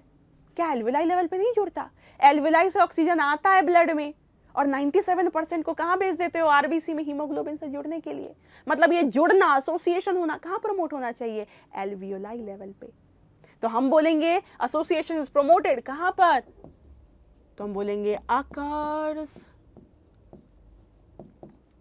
Eight the level of alveoli. याद रखिएगा, ठीक। तो ऑक्सीजन डिसोसिएशन कर्व राइट की तरफ शिफ्ट होगा जब सारी चीजें इंक्रीज होंगी। PCO2 बढ़ेगा, H+ बढ़ेगा, टेम्परेचर बढ़ेगा, BPG बढ़ेगा, PCO2 बढ़ रहा है, PO2 दिमाग में रखेंगे कम हो रहा है, H+ बढ़ रहा है मतलब pH कम हो रहा है, और ये सब राइट शिफ्ट करवाएंगे जिसमें P50 बढ़ती है। P50 बढ़ती है तो एफिनिटी क्या हो जाती है? कम। एफिनिटी कम होगी तो ऑक्सीजन हीमोग्लोबिन को छोड़ छोड़ के अलग अलग होके जाना चाहेगा, मतलब dissociation would be promoted and this dissociation has to occur at the level of tissue, ताकि टिश्यू को ऑक्सीजन मिल पाए। इसी का ठीक उल्टा होगा लेफ्ट शिफ्ट में। क्लियर है क्या इतनी बात बच्चा? याद रखिएगा, this increase in H+ which causes a right shift which actually promotes the dissociation of HbO2। तो हम बोलेंगे इसी इफेक्ट को कहा जाता है बोर्स इफेक्ट। इसी को हम क्या बोलते हैं? Bohr's effect. अगर मोटा मोटी कोई आपसे बोले ना कि बता भैया राइट शिफ्ट क्या बोर इफेक्ट कहला सकता है, तो आप बोलेंगे यस, मतलब हम बोल सकते हैं अगर क्वेश्चन पूछा गया तो इस हिसाब से। तो आप बोलेंगे H+ का बढ़ना जो कि डिसोसिएशन प्रमोट करवाता है, राइट शिफ्ट करवाता है, क्या इसी को बोर इफेक्ट बोलते हैं? तो आप बोलेंगे यस। क्लियर है क्या इतनी बात? चलिए जी बढ़ते हैं आगे बच्चे। आई होप ये बातें आपको क्लियर हुई होंगी। The second last topic of this chapter is regulation of breathing, और फिर बाद में हम पढ़ेंगे डिसऑर्डर्स। ठीक, तो ये जो ब्रीदिंग हो रहा है ना बच्चा, क्या हर वक्त आप एक जैसा ही सांस लेते हैं? तो आप बोलेंगे नहीं। The pattern of breathing changes on the basis of requirements, है ना। जब आप नॉर्मली रह रहे हैं, रेस्ट पे रह रहे हैं, तो आप अलग तरीके से ब्रीद करते हैं, 12 से 16 बार ब्रीद करते हैं। जब आप सीढ़ियाँ चढ़ते हैं, एक्सरसाइज करते हैं, तो आपका ब्रीदिंग रेट बढ़ जाता है। कौन बोलता है ब्रीदिंग रेट बढ़ाने को? कहाँ से सिग्नल मिलता है? तो याद रखिएगा, ब्रीदिंग को रेगुलेट करती हैं दो चीज़ें। एक है आपका neural regulation, nervous system regulate करेंगी, और एक होगा आपका केमिकल रेगुलेशन। हर जगह रेगुलेशन दो तरीकों से चलता है, नर्वस सिस्टम के द्वारा और आपके ज़्यादातर एंडोक्राइन सिस्टम के द्वारा, या हम बोल सकते हैं उसको, क्योंकि हार्मोन एक तरीके के केमिकल ही हैं, तो हम बोलेंगे केमिकल रेगुलेशन भी चल रहा है। यहाँ भी हम सीखेंगे neural regulation and chemical regulation. तो न्यूरल रेगुलेशन और केमिकल रेगुलेशन को करवाने के लिए जो हमारे पास स्ट्रक्चर्स मौजूद हैं, पहले वो बताती हूँ। तो आपका जो ब्रेन है ना, ब्रेन का मैंने सेजाइटल सेक्शन लिया है, मतलब ये वाला सेक्शन। आगे क्या है? वेंट्रल। पीछे क्या है? डॉर्सल। ठीक वैसे ही ये ब्रेन आपको रिप्रेजेंट होता हुआ दिख रहा है। तो ब्रेन में fore brain, mid brain, hind brain आता है बच्चा। और हाइंड ब्रेन में आप 3 कंपोनेंट पढ़ते हैं, सेरेबेलम, पॉन्स एंड मेड्यूला। तो याद रखिएगा, ये जो हिस्सा है आपका, दिस हिस्सा इज पॉन्स, और नीचे का हिस्सा इज मेड्यूला, और मेड्यूला जैसे ही खत्म, वहां से क्या शुरू हो जाती है? Spinal cord. ठीक, तो मैंने इस हिस्से को क्या बोला है? पॉन्स लिख दिया, और इस वाले हिस्से को क्या बोला है? Medulla oblongata. पॉन्स में there is cluster of neurons, है ना। अब क्या होगा ब्रेन में? नर्वस टिश्यू ही तो होगा। तो हम बोलेंगे पॉन्स में there is cluster of neurons that form pneumotaxic centre. Pons में क्या है? Pneumotaxic centre. पी से पॉन्स और पी से न्यूमोटैक्सिक सेंटर है। पर मेड्यूला में 2 सेंटर्स हैं जिनको हम ग्रुप्स बोलते हैं। जो आगे की तरफ वेंट्रल की तरफ होंगी उसको बोलेंगे वेंट्रल रेस्पिरेटरी ग्रुप, जो डॉर्सली प्रेजेंट होगी कहलाएगी डॉर्सल रेस्पिरेटरी ग्रुप। तो मेड्यूला में 2 ग्रुप्स हैं, कौन? DRG, dorsal respiratory group, and VRG which is ventral respiratory group. और इन दोनों को कंबाइंड हम बोलते हैं रेस्पिरेटरी रिदम सेंटर। मतलब 2 सेंटर्स, पॉन्स में न्यूमोटैक्सिक सेंटर और मेड्यूला ऑब्लंगेटा में क्या है आपका? Respiratory rhythm centre. इन दोनों में से अगर मैं आपसे बोलूं कौन यहाँ पे मास्टर है, मास्टर मतलब कौन मेजर सेंटर है, तो आप बोलेंगे रेस्पिरेटरी रिदम सेंटर। कौन है major centre? Respiratory rhythm centre. ठीक, याद रहेगी ये बात। दूसरा, वो तो हमने सीखा कि न्यूरल रेगुलेशन कौन करेगा। तो न्यूरल रेगुलेशन कौन करेगा? तो करेगा आपका पॉन्स में बैठा हुआ न्यूमोटैक्सिक सेंटर, और मेड्यूला ऑब्लंगेटा में बैठा हुआ आपका DRG एंड VRG, जिसको दोनों को कंबाइन करके क्या बोला हमने? Respiratory rhythm centre. ठीक, दूसरा, केमिकल रेगुलेशन में कौन कौन से स्ट्रक्चर्स मौजूद होते हैं? तो ये मैंने बनाया है बच्चा जी हार्ट। ये है आपका राइट हार्ट, ये है आपका लेफ्ट हार्ट। और लेफ्ट हार्ट में ऑक्सीजनेटेड ब्लड आता है, और यही ऑक्सीजनेटेड ब्लड पंप भी करता है। पंप किसके वजह से करता है? किसकी मदद से? आयोटा की मदद से। तो ये जो आपको दिख रहा है ये क्या है? आयोटा। आयोटा आर्च बना रहा है ना, तो इसको आप क्या बोलेंगे? Aortic arch. क्या बोलेंगे? Aortic arch. और इस आयोटिक आर्च में ही कुछ कीमो रिसेप्टर्स बैठे होते हैं। क्या बैठे होते हैं? Chemo receptors. आयोटिक आर्च में बैठा हुआ है तो क्या बोलेंगे? Aortic bodies. उन कीमो रिसेप्टर्स को क्या बोलेंगे? Aortic bodies. इसी आयोटा से अलग अलग आर्टरी निकलती है। इसी आयोटा में ऑक्सीजनेटेड ब्लड है जो पूरे बॉडी को फैलना है, तो इसी आयोटा से अलग अलग ब्रांचेस निकलेंगी, अलग अलग आर्टरी कहलाएंगी। तो वो आर्टरी जो आपको ब्रेन को ऑक्सीजनेटेड ब्लड सप्लाई करती है कहलाती है कैरोटिड आर्टरीज। क्या बोलते हैं? Carotid artery. तो यहां लिख देती हूं मैं, ये है हमारी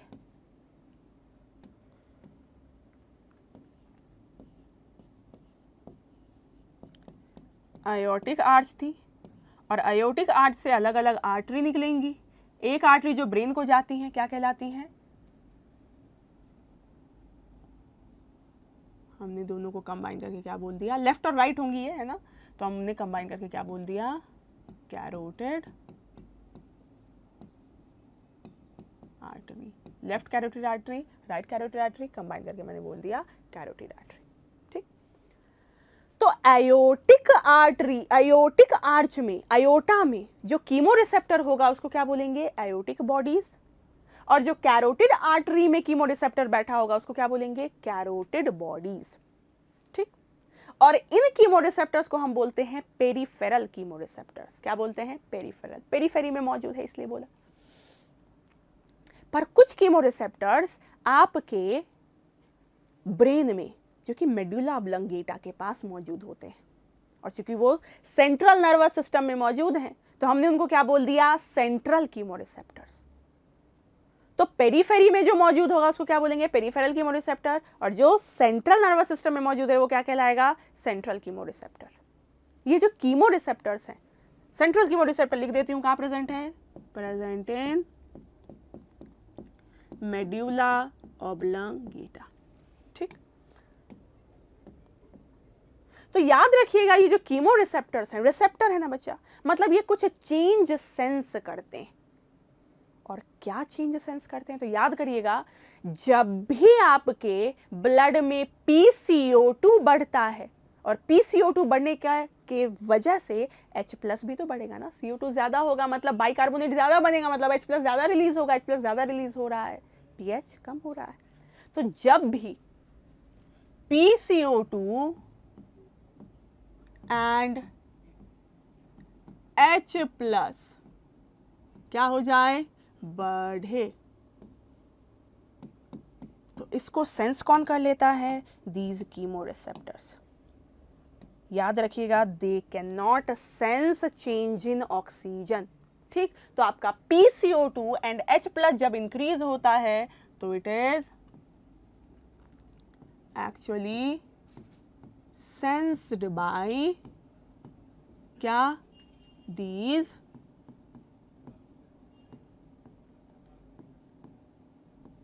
कीमोरिसेप्टर्स।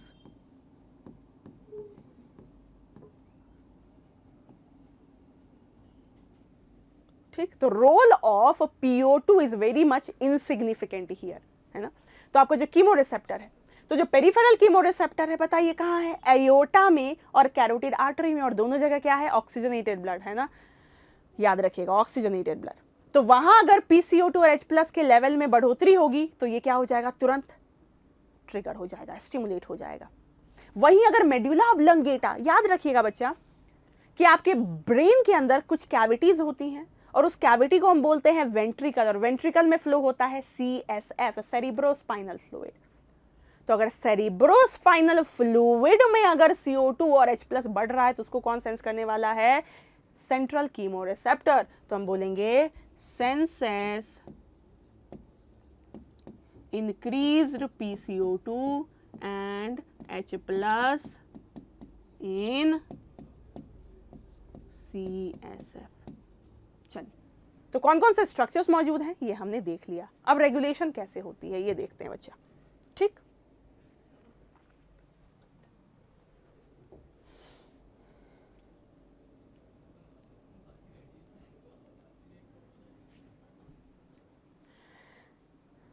सीखते हैं। सबसे पहले मैं न्यूरल रेगुलेशन बताती हूँ आपको, और न्यूरल रेगुलेशन में भी सबसे पहले नॉर्मल ब्रीदिंग की बात करते हैं। याद रखिएगा कि हमने आपको बोला था कि जो आपका रेस्पिरेटरी रिदम सेंटर है उसमें DRG है और VRG है। याद रखिएगा, जो VRG होता है वो फोर्स्ड ब्रीदिंग में आता है, नॉर्मल ब्रीदिंग में केवल क्या आता है, DRG। नॉर्मल ब्रीदिंग में केवल क्या आएगा, DRG। VRG नॉर्मल ब्रीदिंग में नहीं आता है। चलिए अब सीखते हैं क्या होता है। क्या आपको पता है कि नॉर्मल ब्रीदिंग में हमने मैकेनिज्म सीखा, हमने पढ़ा कि नॉर्मल इनहेलेशन में दो मसल्स कॉन्ट्रैक्ट करती हैं, which are phrenic muscles of diaphragm and external intercostal muscles. ये दोनों क्या होती हैं, कॉन्ट्रैक्ट। अब मसल कॉन्ट्रैक्ट हो रही है तो इसको सिग्नल कौन भेज रहा है, तो याद रखिएगा कि जो आपका DRG होता है, जो आपका DRG है कहां बैठा हुआ है, मेडुला ऑब्लंगेटा में। ये DRG जो है आपको पता है कि इंस्पिरेशन, नॉर्मल इंस्पिरेशन लगभग 2 सेकंड के लिए लास्ट करता है। तो ये DRG नर्व इंपल्स भेजता है कितने देर के लिए, 2 सेकंड के लिए। किसको भेजेगा, तो ये भेजेगा नर्व इंपल्स डायाफ्राम के फ्रेनिक मसल्स में as well as external intercostal muscles में 2 सेकंड के लिए। और जैसे ही 2 सेकंड तक ये सिग्नल मिल रहा है, ये क्या होंगी, कॉन्ट्रैक्ट, ये क्या होंगी, कॉन्ट्रैक्ट, जिसकी वजह से डायफ्राम फ्लैट होगा, वॉल्यूम बढ़ेगा, रिब्स आगे की तरफ जाएगा, वॉल्यूम बढ़ेगा, वॉल्यूम डॉर्सोवेंट्रल एक्सिस पे भी बढ़ रहा है, वॉल्यूम एंटीरियर पोस्टीरियर एक्सिस पे भी बढ़ रहा है, वॉल्यूम बढ़ रहा है लंग के अंदर, प्रेशर कम होगा, इनहेलेशन होगी, एयर कहां से कहां, एटमॉस्फेयर से लंग में। पर आपको यह भी पता है कि नॉर्मल एक्सपीरेशन में कोई भी मसल्स कॉन्ट्रैक्ट नहीं होती, मतलब अगले 3 सेकंड के लिए ये डीआरजी नर्व इंपल्स भेजना बंद कर देता है। और अगर मसल को नर्व इंपल्स नहीं मिलेंगी तो मसल्स क्या होंगी, रिलैक्स। मतलब 2 सेकंड के लिए डीआरजी से इंपल्स गया, phrenic muscles and external ICM contract होंगी, इनहेलेशन होगा। पर अगले 3 सेकंड के लिए इंपल्स नहीं गया, यही मसल्स रिलैक्स होंगी, जिसकी वजह से नॉर्मल एक्सपीरेशन होगा। So this is the mechanism of normal expiration and inspiration. ठीक, तो हम बोलेंगे डीआरजी स्टिमुलेट्स, पॉजिटिव साइन का मतलब स्टिमुलेट्स फॉर 2 सेकेंड्स, जिसकी वजह से क्या होगा, इनहेलेशन। पर for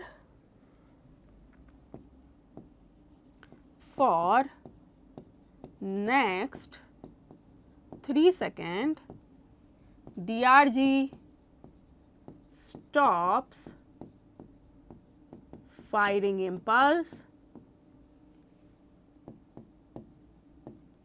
therefore these muscles relax and normal expiration occurs. तो on the right hand side क्या है आपका, नॉर्मल ब्रीदिंग का मैकेनिज्म, रेगुलेशन। पर जब फोर्स्ड ब्रीदिंग होगी, तो मैंने आपको बोला था बच्चा कि फोर्सफुल इंस्पिरेशन में क्या होगा, तो फोर्सफुल इंस्पिरेशन में वो तो होगा ही जो नॉर्मल इंस्पिरेशन में होता है, क्या, इन 2 मसल्स का कॉन्ट्रैक्शन। पर इसके अलावा भी कुछ मसल्स, एडिशनल मसल्स कॉन्ट्रैक्ट करती हैं, जो कि वॉल्यूम को और ज्यादा बढ़ा देती हैं, ताकि और एडिशनल वॉल्यूम ऑफ एयर आपके लंग में आ जाए। तो हम क्या बोलेंगे कि जब फोर्स्ड इनहेलेशन करना है तो डीआरजी तो सिग्नल भेज ही रहा है इसको, पर साथ ही साथ वीआरजी भी एक्टिवेट होगा, and that VRG send signal to accessory inspiratory muscles. और वो मसल्स के नाम मैंने आपको बताए थे, scalenes muscle, sternocleidomastoid muscle, pectoralis muscles, ये सब क्या करती हैं, थोरासिक वॉल्यूम को और ज्यादा बढ़ा देती हैं।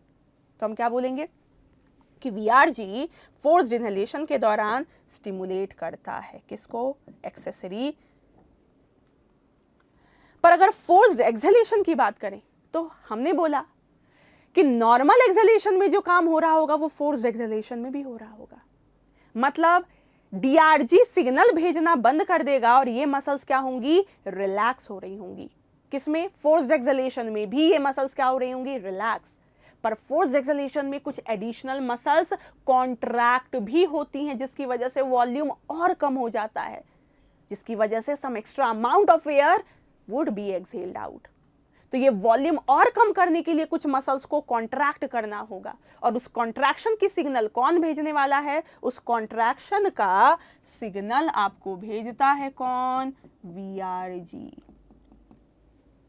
और ये वीआरजी ने सिग्नल भेजा और क्या प्रमोट करवाया, उन मसल्स का कॉन्ट्रैक्शन जो वॉल्यूम को और ज्यादा कम करने वाले, और वो मसल्स कौन है, internal ICM and abdominal muscles.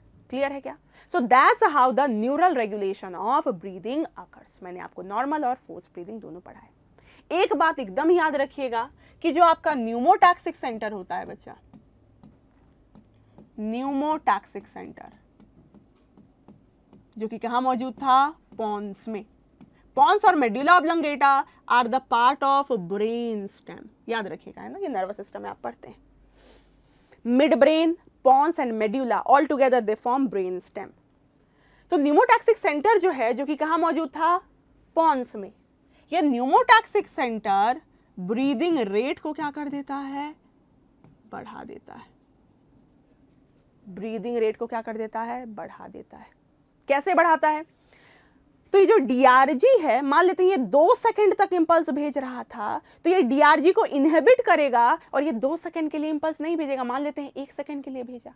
मतलब क्या आपने इंस्पिरेशन का ड्यूरेशन कम कर दिया, यस। तो क्या ओवरऑल एक ब्रीदिंग का ड्यूरेशन क्या हो जाएगा, कम। और अगर ड्यूरेशन कम हो रहा है तो 1 मिनट में नंबर ऑफ टाइम्स होने की फ्रीक्वेंसी क्या हो जाएगी, बढ़ जाएगी। मतलब अगर आप ड्यूरेशन कम कर देंगे तो आप ब्रीदिंग ज्यादा कर सकते हैं हर मिनट में, तो ब्रीदिंग रेट क्या हो जाएगी, बढ़ जाएगी। और ऐसा ही करता है आपका न्यूमोटैक्सिक सेंटर, ब्रीदिंग रेट को क्या कर देता है, बढ़ा देता है। तो सांस कैसी होगी, गहरी सांस ले रहे हैं क्या आप, नहीं, हल्की हल्की सांस ले रहे हैं, और इसी को हम क्या बोलते हैं, शैलो ब्रीदिंग। शैलो ब्रीदिंग कौन करवाता है, न्यूमोटैक्सिक सेंटर, याद रखेंगे।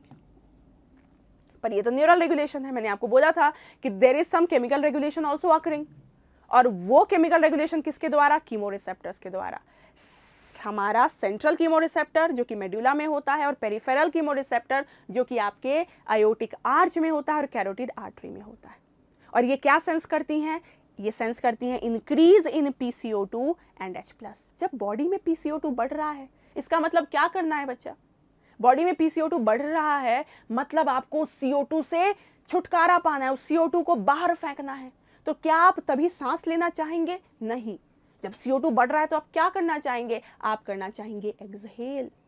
तो आपका ये जो सेंट्रल कीमोरिसेप्टर है और पेरिफेरल कीमोरिसेप्टर है, ये क्या करेगा, आपके DRG को, ये दोनों ही क्या करेंगे, आपके DRG को इनहिबिट करेंगे। क्या करेंगे, इनहिबिट। कब करेंगे इनहिबिट, जब क्या हो जाएगा आपका PCO2 एंड H+ बढ़ जाएगा। ठीक है क्या, चलिए। तो आई होप रेगुलेशन आपको क्लियर हो गया होगा। अब last topic of this chapter would be dedicated to disorders, और बहुत ज्यादा आलतू फालतू के डिसऑर्डर्स नहीं पढ़ेंगे, हमारा प्राइम फोकस रहेगा NCERT के डिसऑर्डर्स पर। तो सबसे पहला डिसऑर्डर चमक रहा है एज़मा। एज़मा बोलो, अस्थमा बोलो, है ना, जिसमें समझ आ रहा है वो बोलो। एज़मा, एज़मा क्या होता है, NCERT लिखती है that asthma is a difficulty in breathing causing wheezing due to inflammation of bronchi and bronchioles। ये एज़मा आएगा आपके ह्यूमन हेल्थ एंड डिजीज वाले टॉपिक में भी बच्चा। इसमें आप पढ़ते हैं एक एलर्जी, है ना, आप पढ़ते हैं एलर्जी। तो एज़मा क्या है, एक तरीके का एलर्जिक रेस्पॉन्स है।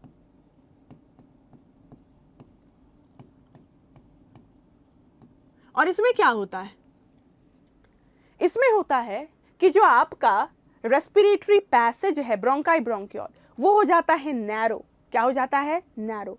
और जब एयर पैसेज नैरो होगी तो बताइए ना, पर यूनिट टाइम में हवा ज्यादा जाएगी या कम, तो हवा जाएगी कम। और जब हवा कम जाती है ना, और ये बहुत नैरो स्पेस से जाती है, तो एक सरसराट सीटी जैसी आवाज निकलती है, उसी को क्या बोलते हैं हम, वीजिंग साउंड। क्या बोलते हैं, वीजिंग साउंड। तो कुछ कैरेक्टरिस्टिक सिम्टम्स याद रखिएगा। एज़मा में क्या होता है, आपके रेस्पिरेटरी पैसेज का इन्फ्लेमेशन, साथ ही साथ वो जो रेस्पिरेटरी पैसेज है वो क्या हो जाता है, कॉन्स्ट्रिक्ट हो जाता है। ल्यूमेन नैरो होने की वजह से आपका जो हवा उससे पास होता है तो एक सीटी जैसी आवाज निकलती है, जिसको आप क्या बोलते हैं, वीजिंग साउंड। इसलिए एज़मा वगैरह को ट्रीट करने के लिए हम डायलेटर्स का इस्तेमाल करते हैं, जो कि इस एयर पैसेज को क्या कर दे, डायलेट कर दे। ठीक, चलिए, तो ये हो गया हमारा एज़मा। क्या क्या कीवर्ड्स याद रखेंगे, वीजिंग साउंड, दूसरा कीवर्ड याद रखेंगे inflammation of bronchi and bronchioles. ठीक है क्या, ऑप्शन में ये भी दे सकता है, क्या ये इन्फ्लेमेशन ऑफ एल्वियोलाई है, तो आप बोलेंगे नहीं, क्या, ब्रोंकाई एंड ब्रोंक्यूल्स। ठीक, दूसरा disorder is emphysema. Emphysema is a chronic disorder. Chronic disorder का मतलब दीर्घकाली। दीर्घकाली मतलब क्या होता है, जो लंबे समय तक चले, है ना। तो it is a chronic disorder in which alveolar walls are damage.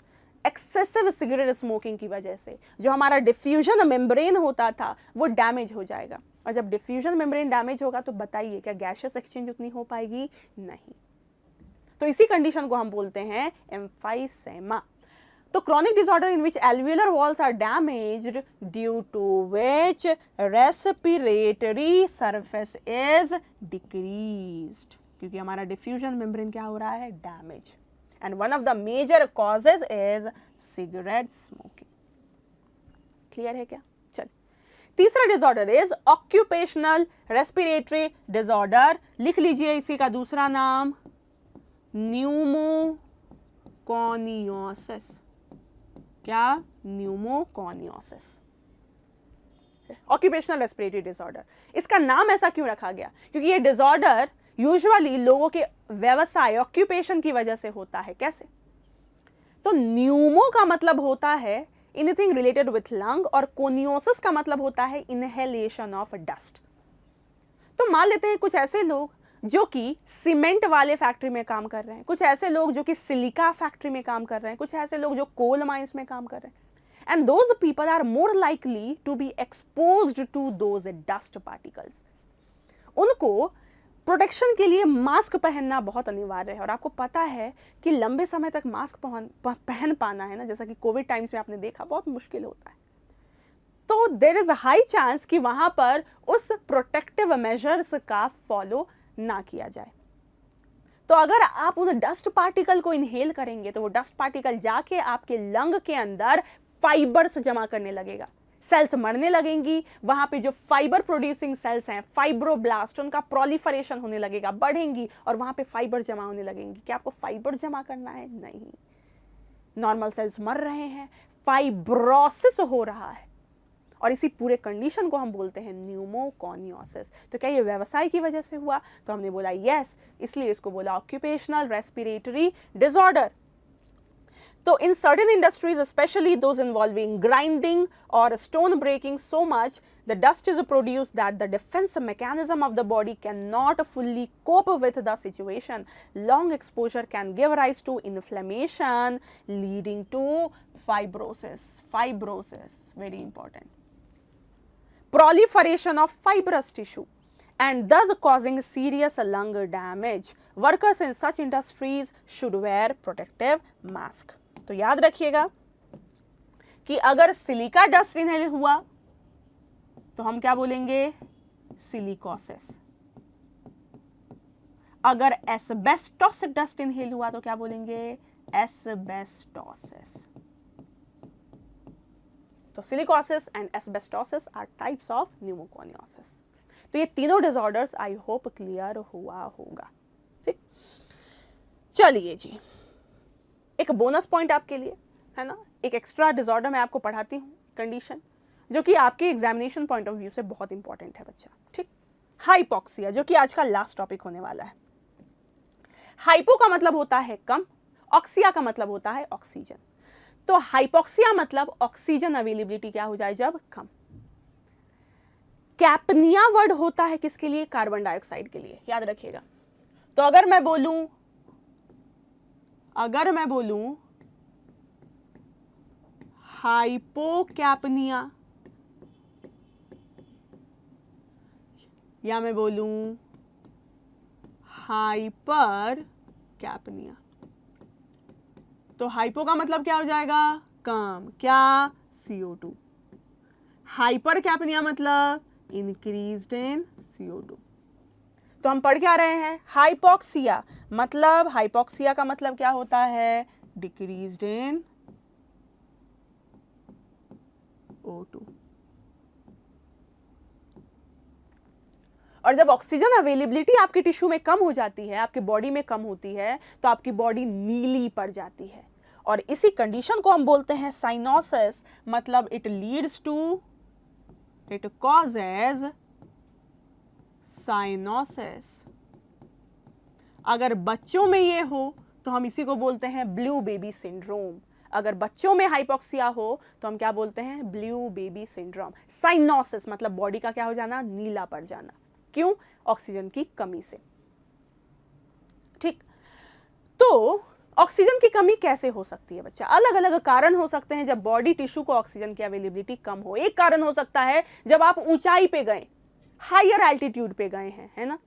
Higher altitude पे जब आप जाते हैं तो एटमॉस्फेरिक प्रेशर कम होता है, जिसकी वजह से ऑक्सीजन का पार्शियल प्रेशर भी क्या होता है, कम। और अगर पार्शियल प्रेशर ऑफ ऑक्सीजन कम होता है तो आपने पढ़ा है O2 डिसोसिएशन कर्व में कि ऑक्सीजन की बाइंडिंग हीमोग्लोबिन के साथ क्या होगी, कम होती है।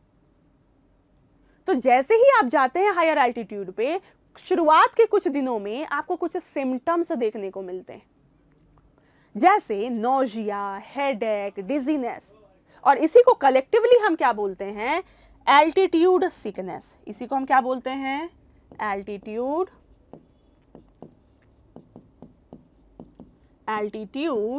या माउंटेन सिकनेस। पर कुछ टाइम के बाद लोग एक्लिमेटाइज हो जाते हैं, ये सिम्टम्स डिसअपियर हो जाते हैं एल्टीट्यूड सिकनेस वाले। कैसे? तो आप देखेंगे यूजुअली कि जो हायर एल्टीट्यूड पे रहने वाले लोग होते हैं उनको लोअर एल्टीट्यूड के लोगों के साथ कंपेयर करें तो दोनों का आरबीसी काउंट अलग होता है। हाई एल्टीट्यूड वाले का आरबीसी काउंट ज्यादा होता है बहुत। ठीक, तो ये ज्यादा आरबीसी क्यों जरूरी है, देखिए जरा। मान लेते हैं कि ये जो लोअर एल्टीट्यूड पे रह रहा है उसके आरबीसी कितने हैं, 100। ठीक, 100 आरबीसी है मान लेते हैं। ठीक, या आप ऐसा समझ लें कि इसके पास है 100 हीमोग्लोबिन। ठीक, कितने हैं, 100 हीमोग्लोबिन। 100 हीमोग्लोबिन मैक्सिमली कितने ऑक्सीजन से जुड़ सकता है, तो आप बोलेंगे 400। और जब ये 400 ऑक्सीजन से जुड़ रहा था तो बॉडी का काम सही सलामत चल रहा था। ठीक, पर जैसे ही ये हाई एल्टीट्यूड पे गया, क्या यहां पे 100% सैचुरेशन आ पाएगा हाई एल्टीट्यूड पे, तो आप बोलेंगे नहीं। तो क्या यहां पे एक हीमोग्लोबिन से 4 ऑक्सीजन जुड़ेगा, नहीं। मान लेते हैं 50% सैचुरेशन हो पाई उस PO2 पे, मतलब एक हीमोग्लोबिन से 2 ही ऑक्सीजन जुड़ा। कितना हीमोग्लोबिन था, 100। कितने ऑक्सीजन, 200। 400 पे बॉडी का काम चल रहा था, पर 200 ऑक्सीजन पे बॉडी का काम नहीं चलेगा, जिसकी वजह से बॉडी में क्या हो गई, ऑक्सीजन की कमी, हाइपोक्सिया हो गया है। और कैसे वो मैनिफेस्ट होगा, तो अलग अलग सिम्टम्स से, जिसको कलेक्टिवली हम बोलते हैं एल्टीट्यूड सिकनेस। तो क्या होगा, अब इस इंडिविजुअल के अंदर क्या होगा, 100 हीमोग्लोबिन था, कुछ टाइम के बाद इसके अंदर आरबीसी प्रोडक्शन बढ़ेगा, और आरबीसी प्रोडक्शन बढ़ रहा है मतलब हीमोग्लोबिन भी बढ़ेगा। तो मान लेते हैं इसके पास 100 से कितने हो गए, 200 हीमोग्लोबिन। क्या PO2 बढ़ा, नहीं, PO2 उतना ही है, मतलब सैचुरेशन 50% ही था। एक हीमोग्लोबिन से 2 ही ऑक्सीजन जुड़ेगा, पर कितने हीमोग्लोबिन आ गए अब, 200। हर से अगर 2-2 भी जुड़ेगा तो टोटल कितने जुड़ जाएंगे, 400। क्या 400 में बॉडी सुखी सुखी काम करेगा, आप बोलेंगे यस। तो आरबीसी काउंट बढ़ा के आप अपना वो जो लिमिटेशन है PO2 कम होने का, वो ओवरकम कर सकते हैं। इसलिए हम बोलते हैं कि people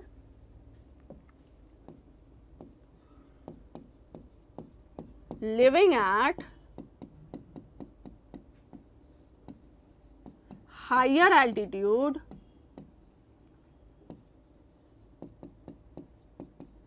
have increased RBC count, very important। Clear है क्या? चलिए, दूसरा कारण हाइपोक्सिया का क्या हो सकता है।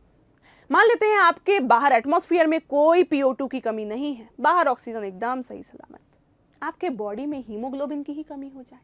और कब हो सकता है ऐसा, अनीमिया में।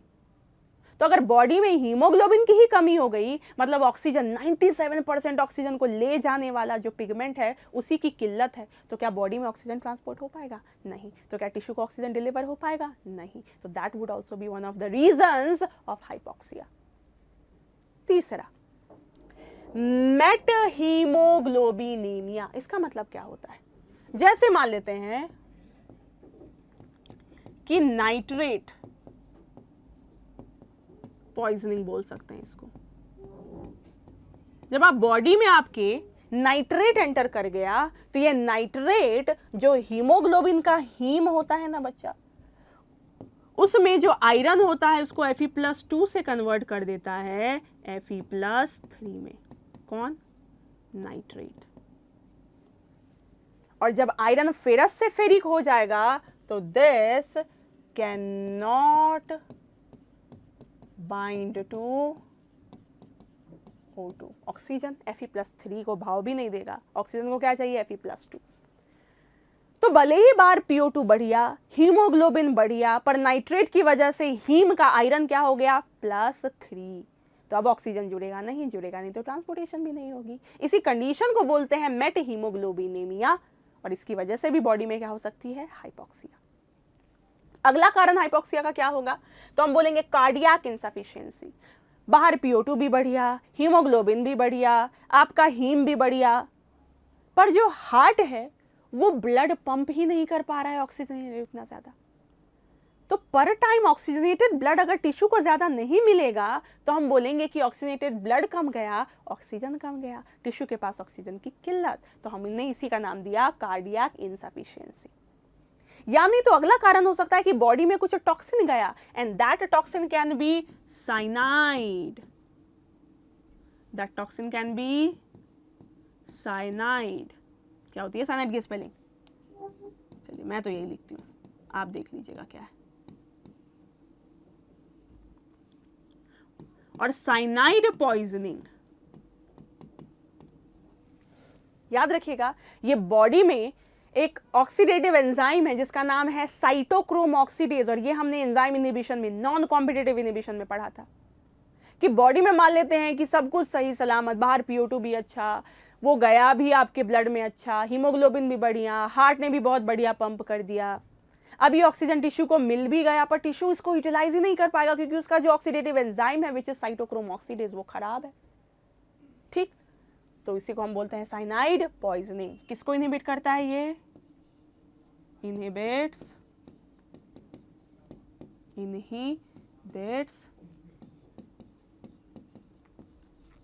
साइटोक्रोम ऑक्सीडेज एंजाइम, और इस एंजाइम का रोल डिटेल में आप पढ़ेंगे बॉटनी के रेस्पिरेशन चैप्टर में। ठीक है क्या बच्चा, तो ये कारण हो सकते हैं किसके, हाइपोक्सिया के। आई होप आज के लेक्चर में आपको चीज़ें समझ आई होंगी, बहुत सारी टेक्निकल चीज़ें थी, हमने समझने की कोशिश करी। आप अपने एंड से क्वेश्चन सॉल्व करेंगे बच्चा, रिवीजन आपका नहीं छूटना चाहिए, भले ही आप नई चीज़ें आगे पढ़ते जाए पर रिवीजन आपको कॉन्टिन्यूसली करते रहना है। NCERT बिल्कुल भी छोड़नी नहीं है, रोज़ NCERT पढ़ने की आदत डालिए आप, हर रोज़ 1 घंटे कम से कम NCERT पढ़नी पड़ेगी, इसको आपको थोड़ा बढ़ाना भी पड़ेगा, 1 घंटे से 2 घंटे 2.5 घंटे करना पड़ेगा। ठीक है क्या, तो हमारे एंड से आपको रिवीजन प्रोवाइड कराया जाते रहेगा। हमने ब्रीदिंग कंप्लीट किया है, अगला लेक्चर हमारा बॉडी फ्लूइड एंड सर्कुलेशन का होगा और उस चैप्टर को हम 3 हिस्सों में पढ़ेंगे। ठीक है क्या, चलिए आज के लिए इतना ही रहेगा, पढ़ते रहें, स्वस्थ रहें, मस्त रहें। Thank you very much.